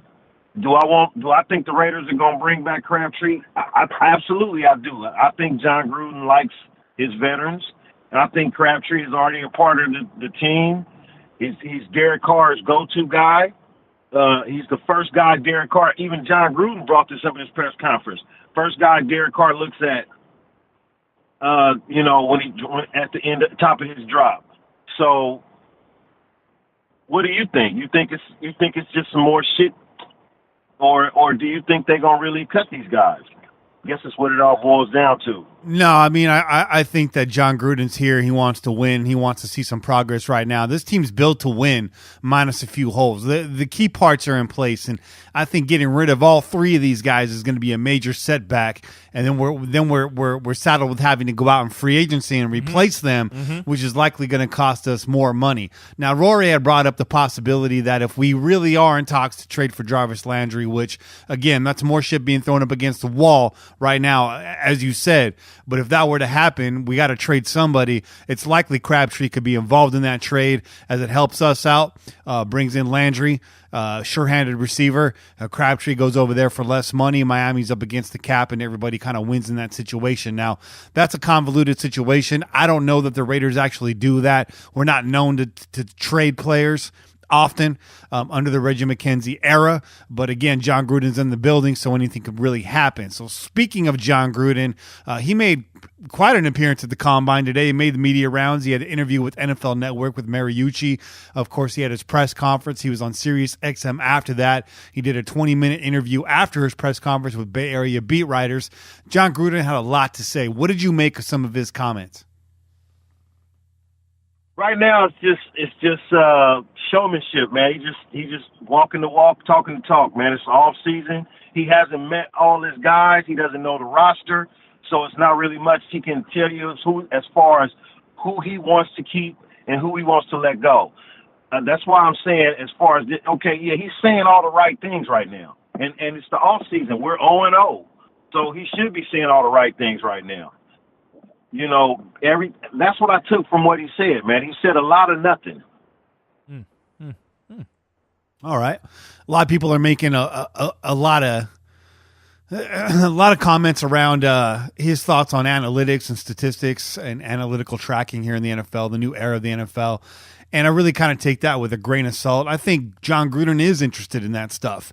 But I think what he's trying to tell you is at the end of the day, the eye test and the film is going to tell you everything that you need to know. That's it, man. I know people get excited for the Spandex Olympics, for the Combine, but watching fools bench press doesn't really get me excited. That does not translate to the field all the time. And we've even seen that as far back as the Al Davis era. You know, these Combine warriors that come out, run fast 40 times, push up a lot of weight, but they hit the field, and that kind of stuff doesn't translate to football. Right. So, right. So I think, you know, you really got to side with John Gruden. I think old school methods are tried and true. And I don't think he's going to turn down anything that's going to help this team. Right. But what he's trying to tell you is he's going to lean into his strength, which is watching film, watching game tape, and anything else that can help kind of steer his opinion. Well, he's going to look at that too. One thing that he said that I really liked was they're interviewing these players, or watching these players, they're collecting a lot of information on them. And one thing that they're really paying attention to is attitude and personality. How passionate are these guys about the game, and how much do they believe in their own ability and their own passion to play the game? And those players that show an affinity for football, that have a good level head on their shoulders and have an attitude and seem like they're coachable, they're putting a little Raider sticker next to their name. Because if it comes down to a tiebreaker, that's the guy they're going to go with. And that's something that I like to hear. Yeah. You know, so that's good. That's a good method, man. It's a good method. And I think that's consistent with the Reggie way. Reggie's been, aside from Marshawn Lynch, he's really been focused on bringing in guys that are, have the right kind of chemistry, have the right kind of focus. And I'm not saying Lynch doesn't, but he's more of a wild card personality than the other guys that we've brought in. This is not a knock on Lynch. I'm not judging him. And maybe Crabtree you can lump in there too, because we've seen now in Oakland and previously in San Francisco, when things don't go his way, he can turn into a bit of a diva. So it's on us to put him in a place to succeed. And you know what? We want to do that anyways, because if he's winning, we're winning, and everybody's happy. So anyways, I understand that you're actually flying out to Indianapolis. Is this true? Yeah, absolutely. My flight leaves at 8 o'clock in the morning. So are you going to get into the facility and check out some of these Combine events? No, I don't have press I don't have a credential to get in. So I was already actually planning to go there and to visit a friend of mine. So I'm gonna actually be staying about 15 minutes from, maybe 10, 15 minutes from downtown Indianapolis. And I'll be watching anybody out there, if you're out there in Indianapolis, I'll be staying at the Waterfront Hotel, about 15 minutes outside of downtown Indianapolis. If you want to come have a drink with me, it's a bar in there. Hit me up on Twitter. There you go. Yeah, hit him up. Raider fan.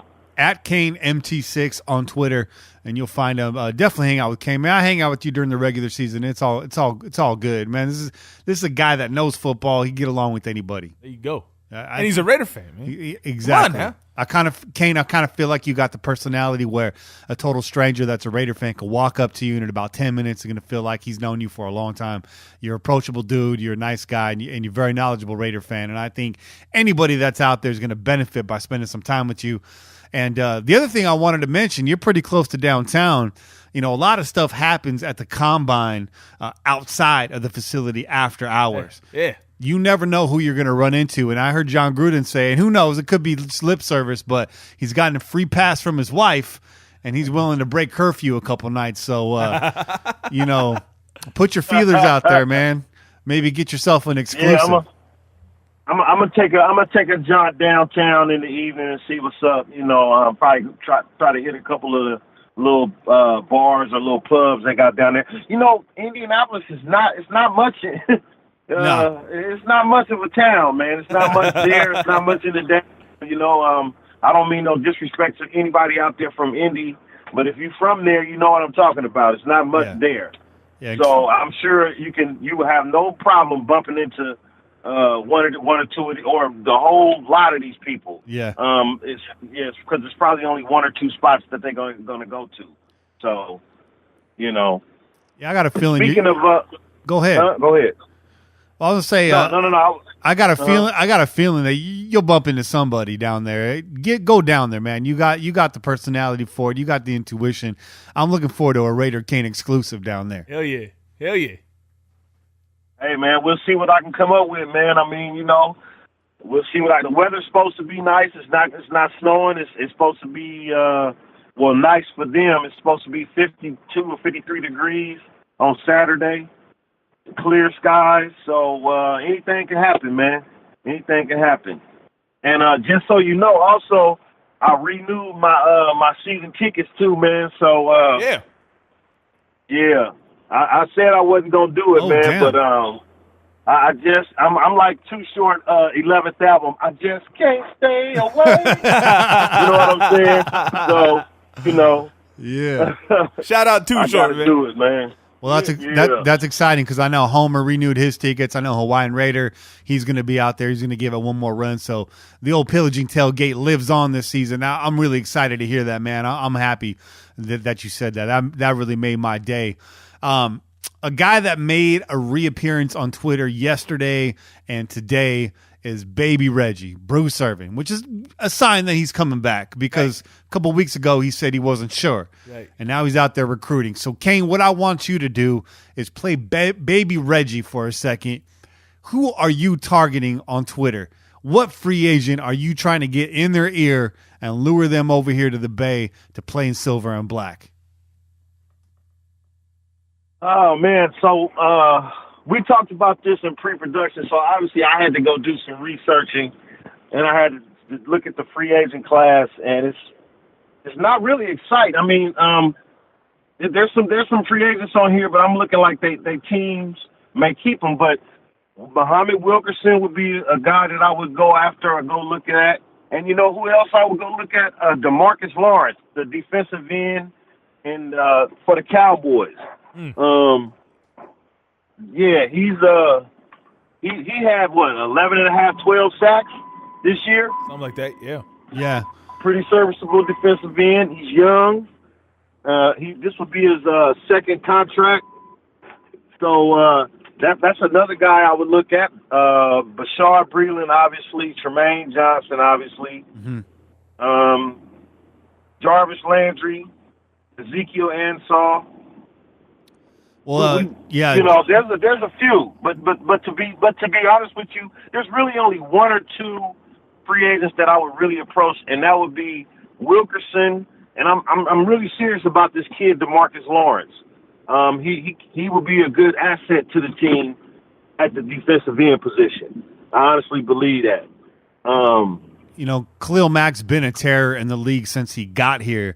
And, right. if we can get some players like that on the defensive line, watch out, because you haven't seen half of what Mack can do if offensive lines are having to account for guys like Wilkerson. Right.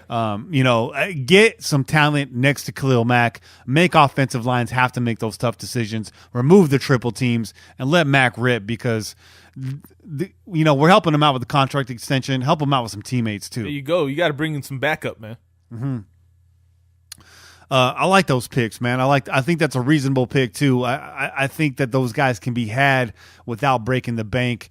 As Rory said earlier, if Wilkerson comes in with an incentive laden contract, that definitely helps both of us out and maybe motivates him to get back on the right track. So do you think that the Raiders are likely to address the defensive line in free agency, or is that going to be remedied through the draft, or a combination of both? Well, you know what? Those two guys that I mentioned to you, those guys are not really that hard to acquire in free agency.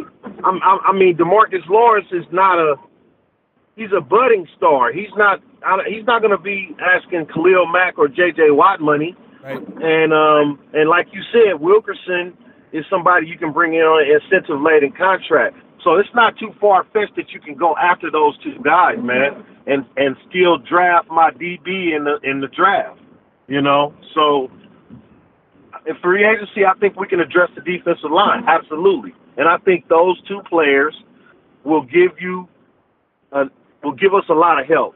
One to push up the middle, and the other one will give. If you line up Baby Reggie and DeMarcus Lawrence on the same side and let Mack on the other side, you got terrors going on that defensive line. You know what I'm saying? So you got to choose the double team. And so, and I believe at this stage in his career, DeMarcus Lawrence is just as good or better than Bruce Irvin. So there you go. Yeah. Yeah, it makes sense. I can see the Raiders going that direction. You know, Reggie's pretty good at finding those guys that are sort of cast-offs or maybe haven't really had a breakout season yet and they're serviceable. And he's missed and he's hit on a few of those guys. So, you know, look for those value additions in the offseason. I think Anderson did a good job of covering that too in the first segment. So a lot of names out there, big, robust free agency group this year. Yep. Last year was a little bit more slim pickings. I like our chances in the offseason. Who do you like in free agency, Kenny and Che? Who you guys looking at? What you think? The defensive line? You think we should go after a defensive back? What y'all thinking? Well, I mean, my take is this.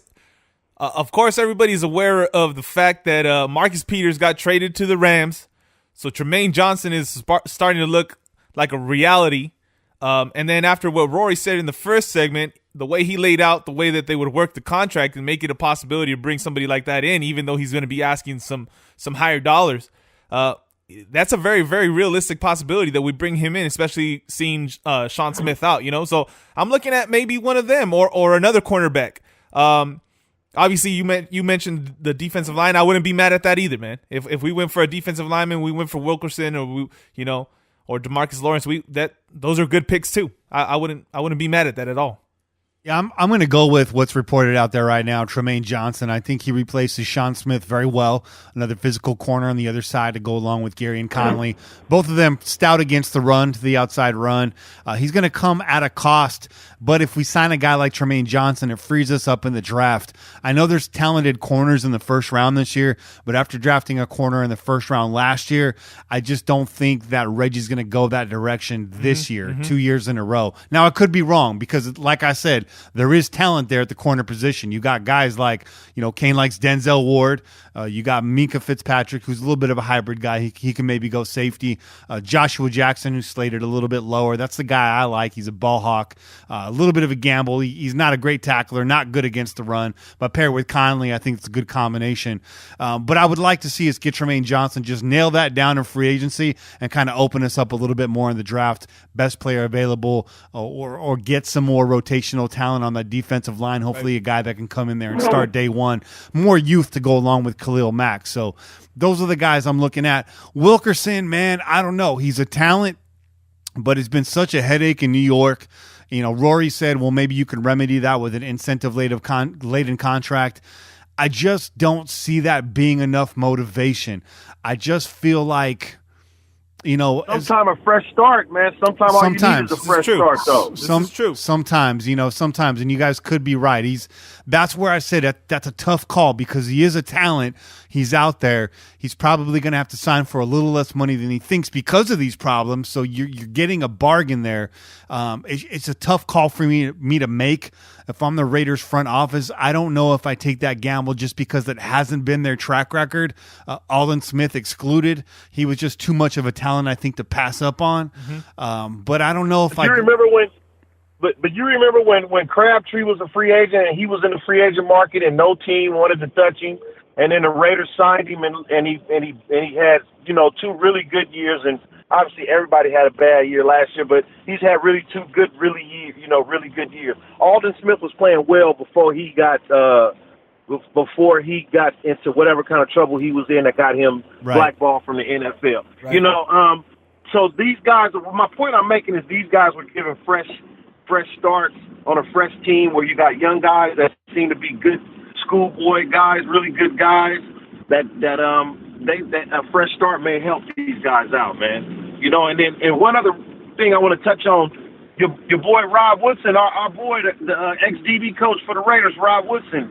He spoke on Tremaine Johnson, and his take on Tremaine Johnson was Janoris Jenkins was the better cornerback. Yeah. And the Rams let him go, and they franchised Tremaine Johnson, and he was not really big on Tremaine Johnson coming out of college or as the Raiders trying to go after him as a free agent. Now, this is the Hall of Fame defensive back talking here. Yeah. So, I think I'm going to go off of Rob Woodson. There's probably rumors about Tremaine Johnson, but I'm going to go off Rob Woodson. I think Denzel Ward is a better fit. That's just me, my opinion. Yeah, my thing with Ward, he's just, he's in the short corner.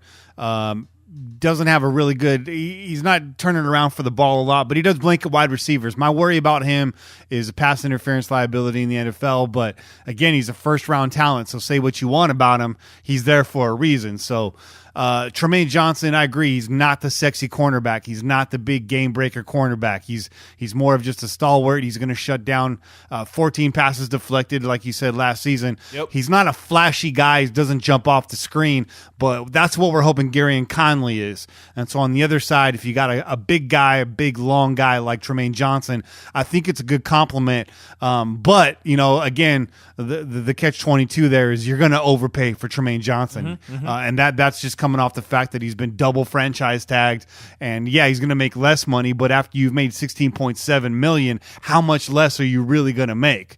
Especially when you got a team on the other side of the bay that's got a Brinks truck waiting for any free agent that's willing to come into town. So that's going to be tough. Whether or not we land Johnson remains to be seen. I don't think Reggie McKenzie's interested in getting into a bidding war with John Lynch over there in San Francisco. That's not going to happen. So it really comes down to really who Johnson's going to want to play for more. We're not going to be able to compete with that San Francisco money this year. And it hurts me to say that, but and you make good points, Cain. I don't think that Johnson is, he's not really going to be worth the money in terms of turnovers and playmaking ability, but as an overall well-rounded skill cornerback, I think he's worth considering and would be a tremendous addition to our defense. But again, at what cost? That seems to be the theme. That might be the name of this show. Is at what cost? At what cost, or at the right price, right? So, man, I really, hey guys, I'm serious about this, and I really mean it, man. I wish we were just gonna go young and just say forget it. let's draft a DB. Let's go young. We got 1 year. We can play with this mess. 1 year. And we can try to get something to come together, a fresh start. And this is the year. You go ahead and you draft a young DB, you put that secondary together, and you look like Jacksonville in 2019. Yeah. That's just me. The other free agent that's out there is Vaccaro. Who he was mentioned during our caller segment, and I didn't touch on that. And I wouldn't be mad at that because I do see Obi as sort of a hybrid / player. And after Reggie Nelson, I'm not saying that he was a great asset for us, but there's really not a whole lot of depth at that safety position. So maybe getting a guy in there so that Obi's not starting day one, and maybe he comes in rotational, kind of situational player. I wouldn't mind getting a guy like Vaccaro. I don't know what kind of money he's going to demand. I have to look that up. But what about trying to trade for Eric Berry, man? It seems like Kansas City is throwing in the towel this year. They letting all their players go. They dropping a lot of flies over there. Can we trade for Eric Berry? I don't know that Eric Berry's on the trade block for them. I haven't heard that, and I don't know what we'd be willing to give up to get Eric Berry. Yeah, I think that's the bigger thing, right? What do you give for an Eric Berry? I know he's coming off an injury, but what do you give for an Eric Berry? Because when he's healthy, he's a Pro Bowler. He's one of the best safeties in the game. Hell, he's an all-pro. So, yeah.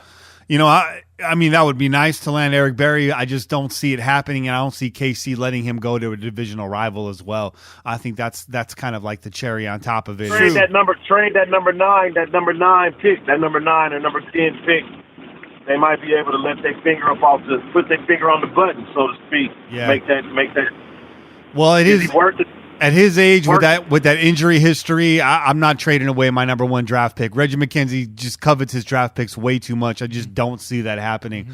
That would be nice, but I think right now that's a pipe dream. Unless he gets cut by Kansas City, I don't think we get our hands on Eric Berry. But a guy like Vaccaro, he's out there. He's a free agent. He's attainable. It's just, again, at what cost? I do think we do need some depth in that secondary.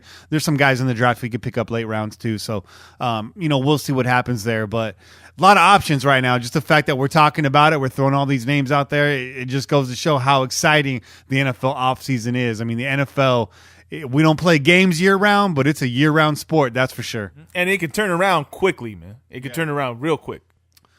But it seemed like it's already getting ready to start again, man. As soon as the draft roll around, free agency and the draft, we right back in the season again. Yep. Yeah.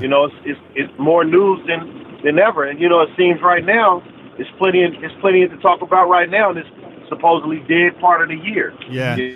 So well, we say that now. Wait till May 25th rolls around and we'll be searching for stories. But I think with John Gruden in town, it's going to stay interesting all off season. I think you're right about that. We're going to get sound bites. There's going to be plenty of news, and it's going to be interesting. It's going to be real interesting, that's for sure.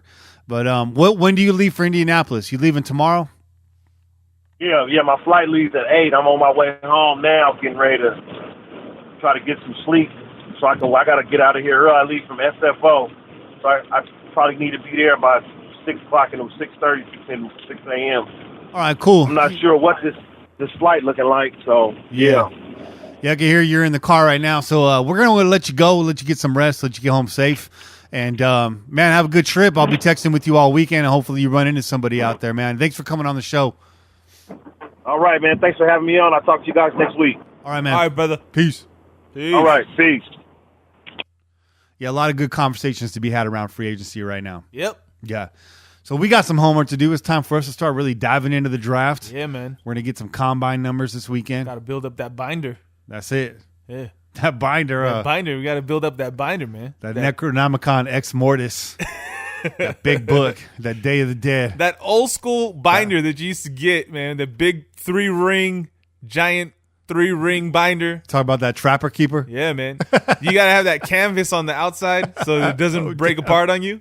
That canvas was the one that you got if you really wanted it to last for a long time. You go over that canvas with the Sharpie, you were good. You're good, man. Yeah. Put a little paint marker on there, get your tag on. I used to take that big binder, and then I take the peachy folders to the hole puncher, and I get them in the binder. I was always jealous of the people with the peachy folders, man. Why? I couldn't afford those, man. The little peachy folders? I could get those cool, those designer peachy folders that you put in the inside, man. They had all the little cartoons and I don't know what else on there. I never had any. Yeah, of those the things. sports guys and stuff on them. I always had the fake the fake just one color like divider. They just went in there. Never had those folders, man. No, I'm talking about the name brand peachy one, the orange one. The orange one with the baseball guy. Yeah, they were like $1, bro. Those I was broker than that then. See? Maybe I was just being told that. I used to get those. Maybe I was just being told they were too expensive. Had the 15-cent composition books too. Oh, you know what though? I'm thinking of the other folders though, man. The ones that had the nice glossy. Yeah, no, those ones were expensive. Man. That wasn't me, bro. Yeah, and you had like the GI Joe ones. Yeah, the fools with the pencil holders that went right into the 3-ring binder. I had no those neither. Yeah, I had like a shoebox for my pencils. You know, I was maybe I was a little bit of a hater, but I was like, really, man, you're just showing off right now. You get the pencil holder. Some people had a hole punch in there. Do you really need a hole punch? You need one of those hole punchers that you could put in your binder? It's 6th grade. You're doing too much. Man. You're doing too much. On, man. You're far too organized for a 10-year-old. You going to work for Google? It hasn't even started yet, man.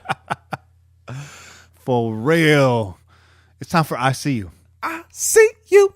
So this week's I See You, it's not a comment, it's not a tweet, it's not an article, it's not a caller. This is a spotlight on our new writer, Justin Robbins, J-Rob, as he goes by.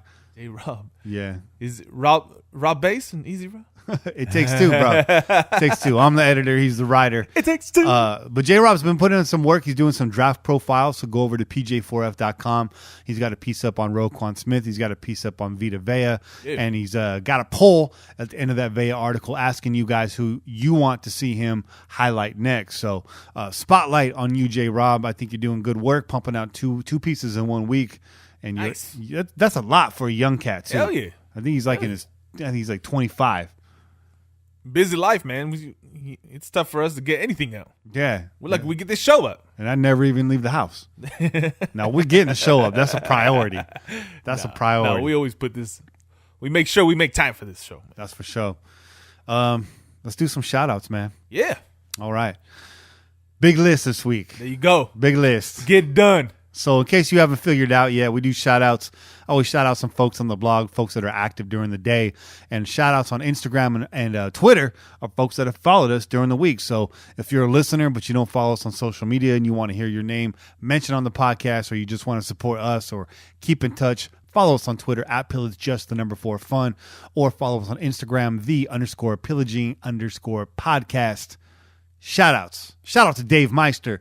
Shout-out to Vic 8962, Ricky Ortiz, Ruben Moya, Matt Dad 187, our 666th follower, by the way. And that's relevant because he's got Iron Maiden in his avatar. I think that's cool as hell. I got some Iron Maiden t-shirts. He was waiting to follow just for that number, man. Yeah. He waited it out. He was like, I'm going to wait it out. He pounced. I'm going to be 666, man. First thing I saw when I woke up this morning, I got all the Iron Maiden vinyl because you got to have that artwork big. Oh, yeah. And big Iron Maiden fan right here. Shout out to Aaron McKissick, Trevor the Dude, Trigger. There's like several A's after that, so he wants you to know. Father Leonardo, he's a Catholic priest and a diehard Raider fan. That's right. I think that's pretty cool. The Lord's on our side this season. I didn't know that was possible, bro. But yeah, man, shout out to you. You're literally doing the Lord's work. I think that's hella cool. Shout out, Father. Keith Moniz Jr., Raider Guy 702, Mike Anthony, C. Brad, the Outlaw Bandits, Raider Cody, Juice on Twitter, Jalen Ray 12, Charlie, Betsy Moralia, Jay Vasquez, and my good friend Jason Miranda, Nuisance on IG.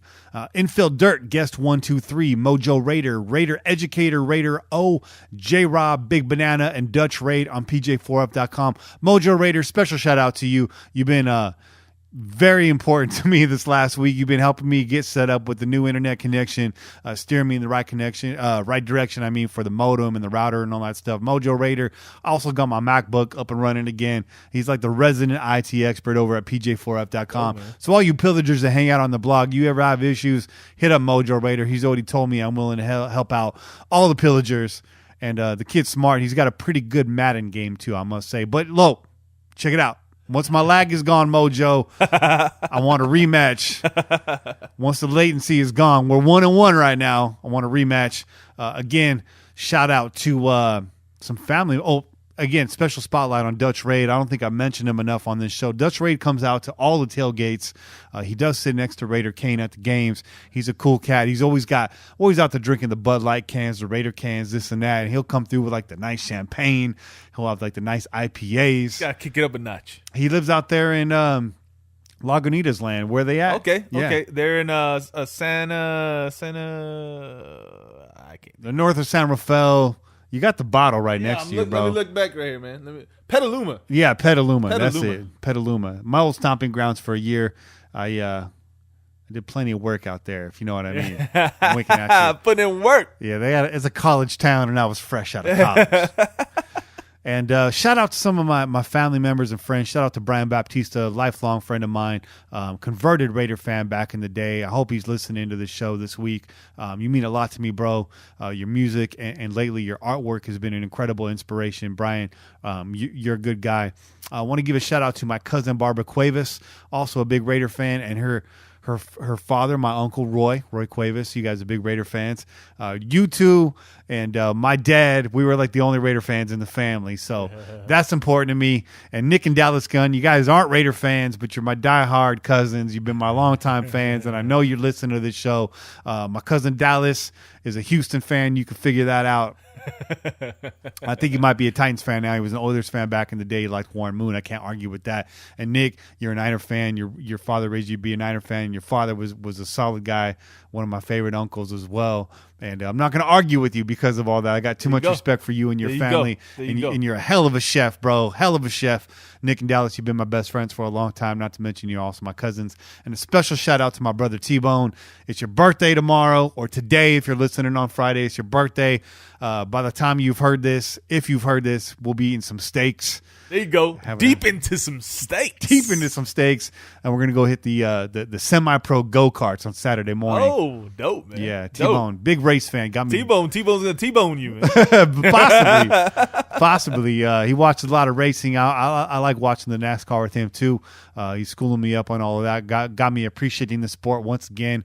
And when the season rolls around, you'll catch us out at the Watsonville Speedway because we'd like to root on our local racers. Sweet, man. Sweet. Yeah. I've never even been out there, man. I might have to roll out with you guys. You got to join us, man. You got a driver out there from Hollister. Not too bad. Really? Not too bad. See, you got to support the locals, man. That's what's up. So happy birthday, brother.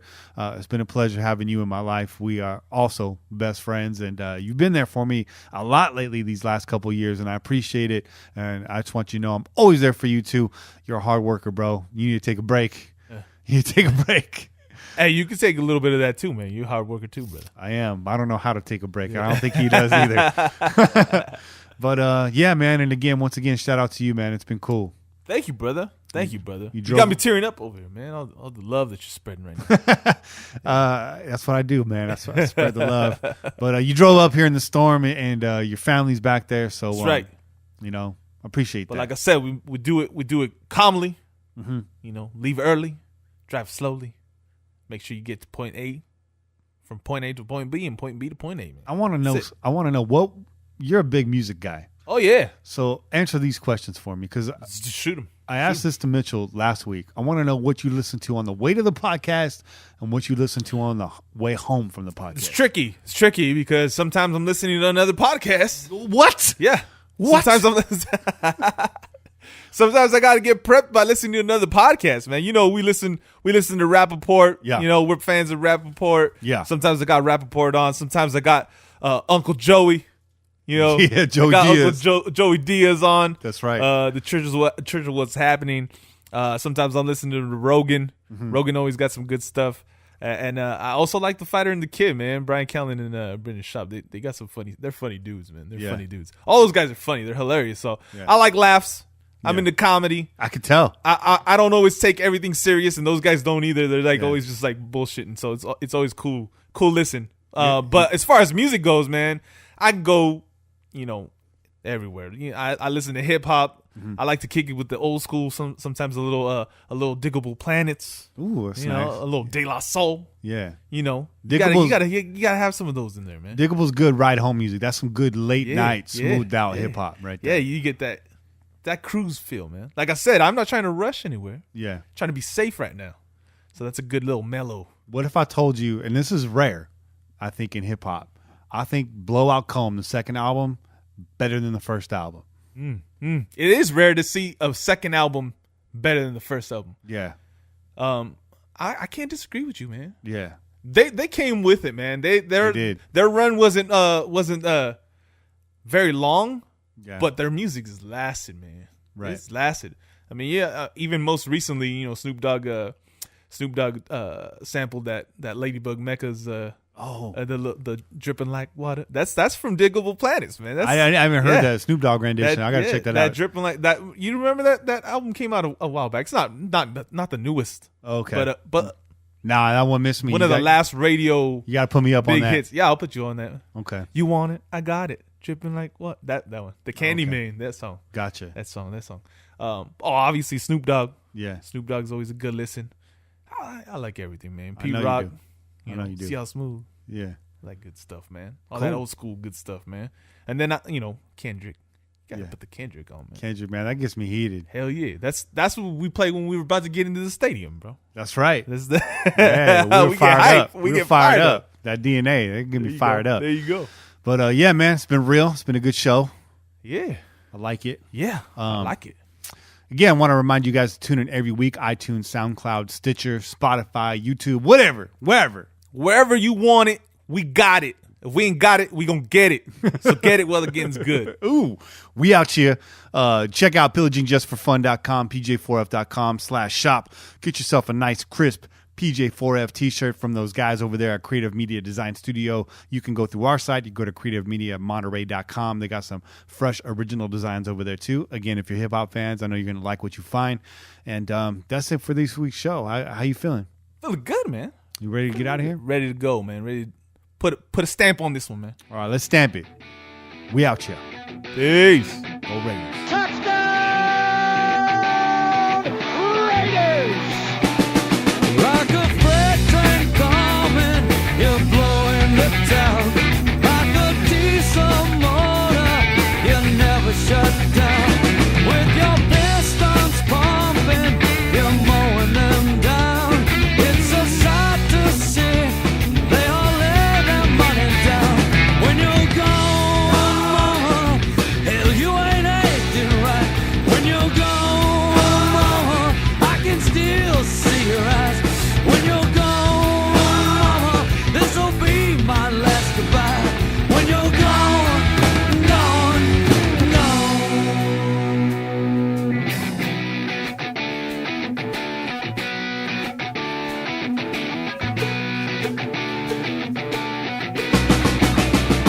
when the sky is gray and the night sets in.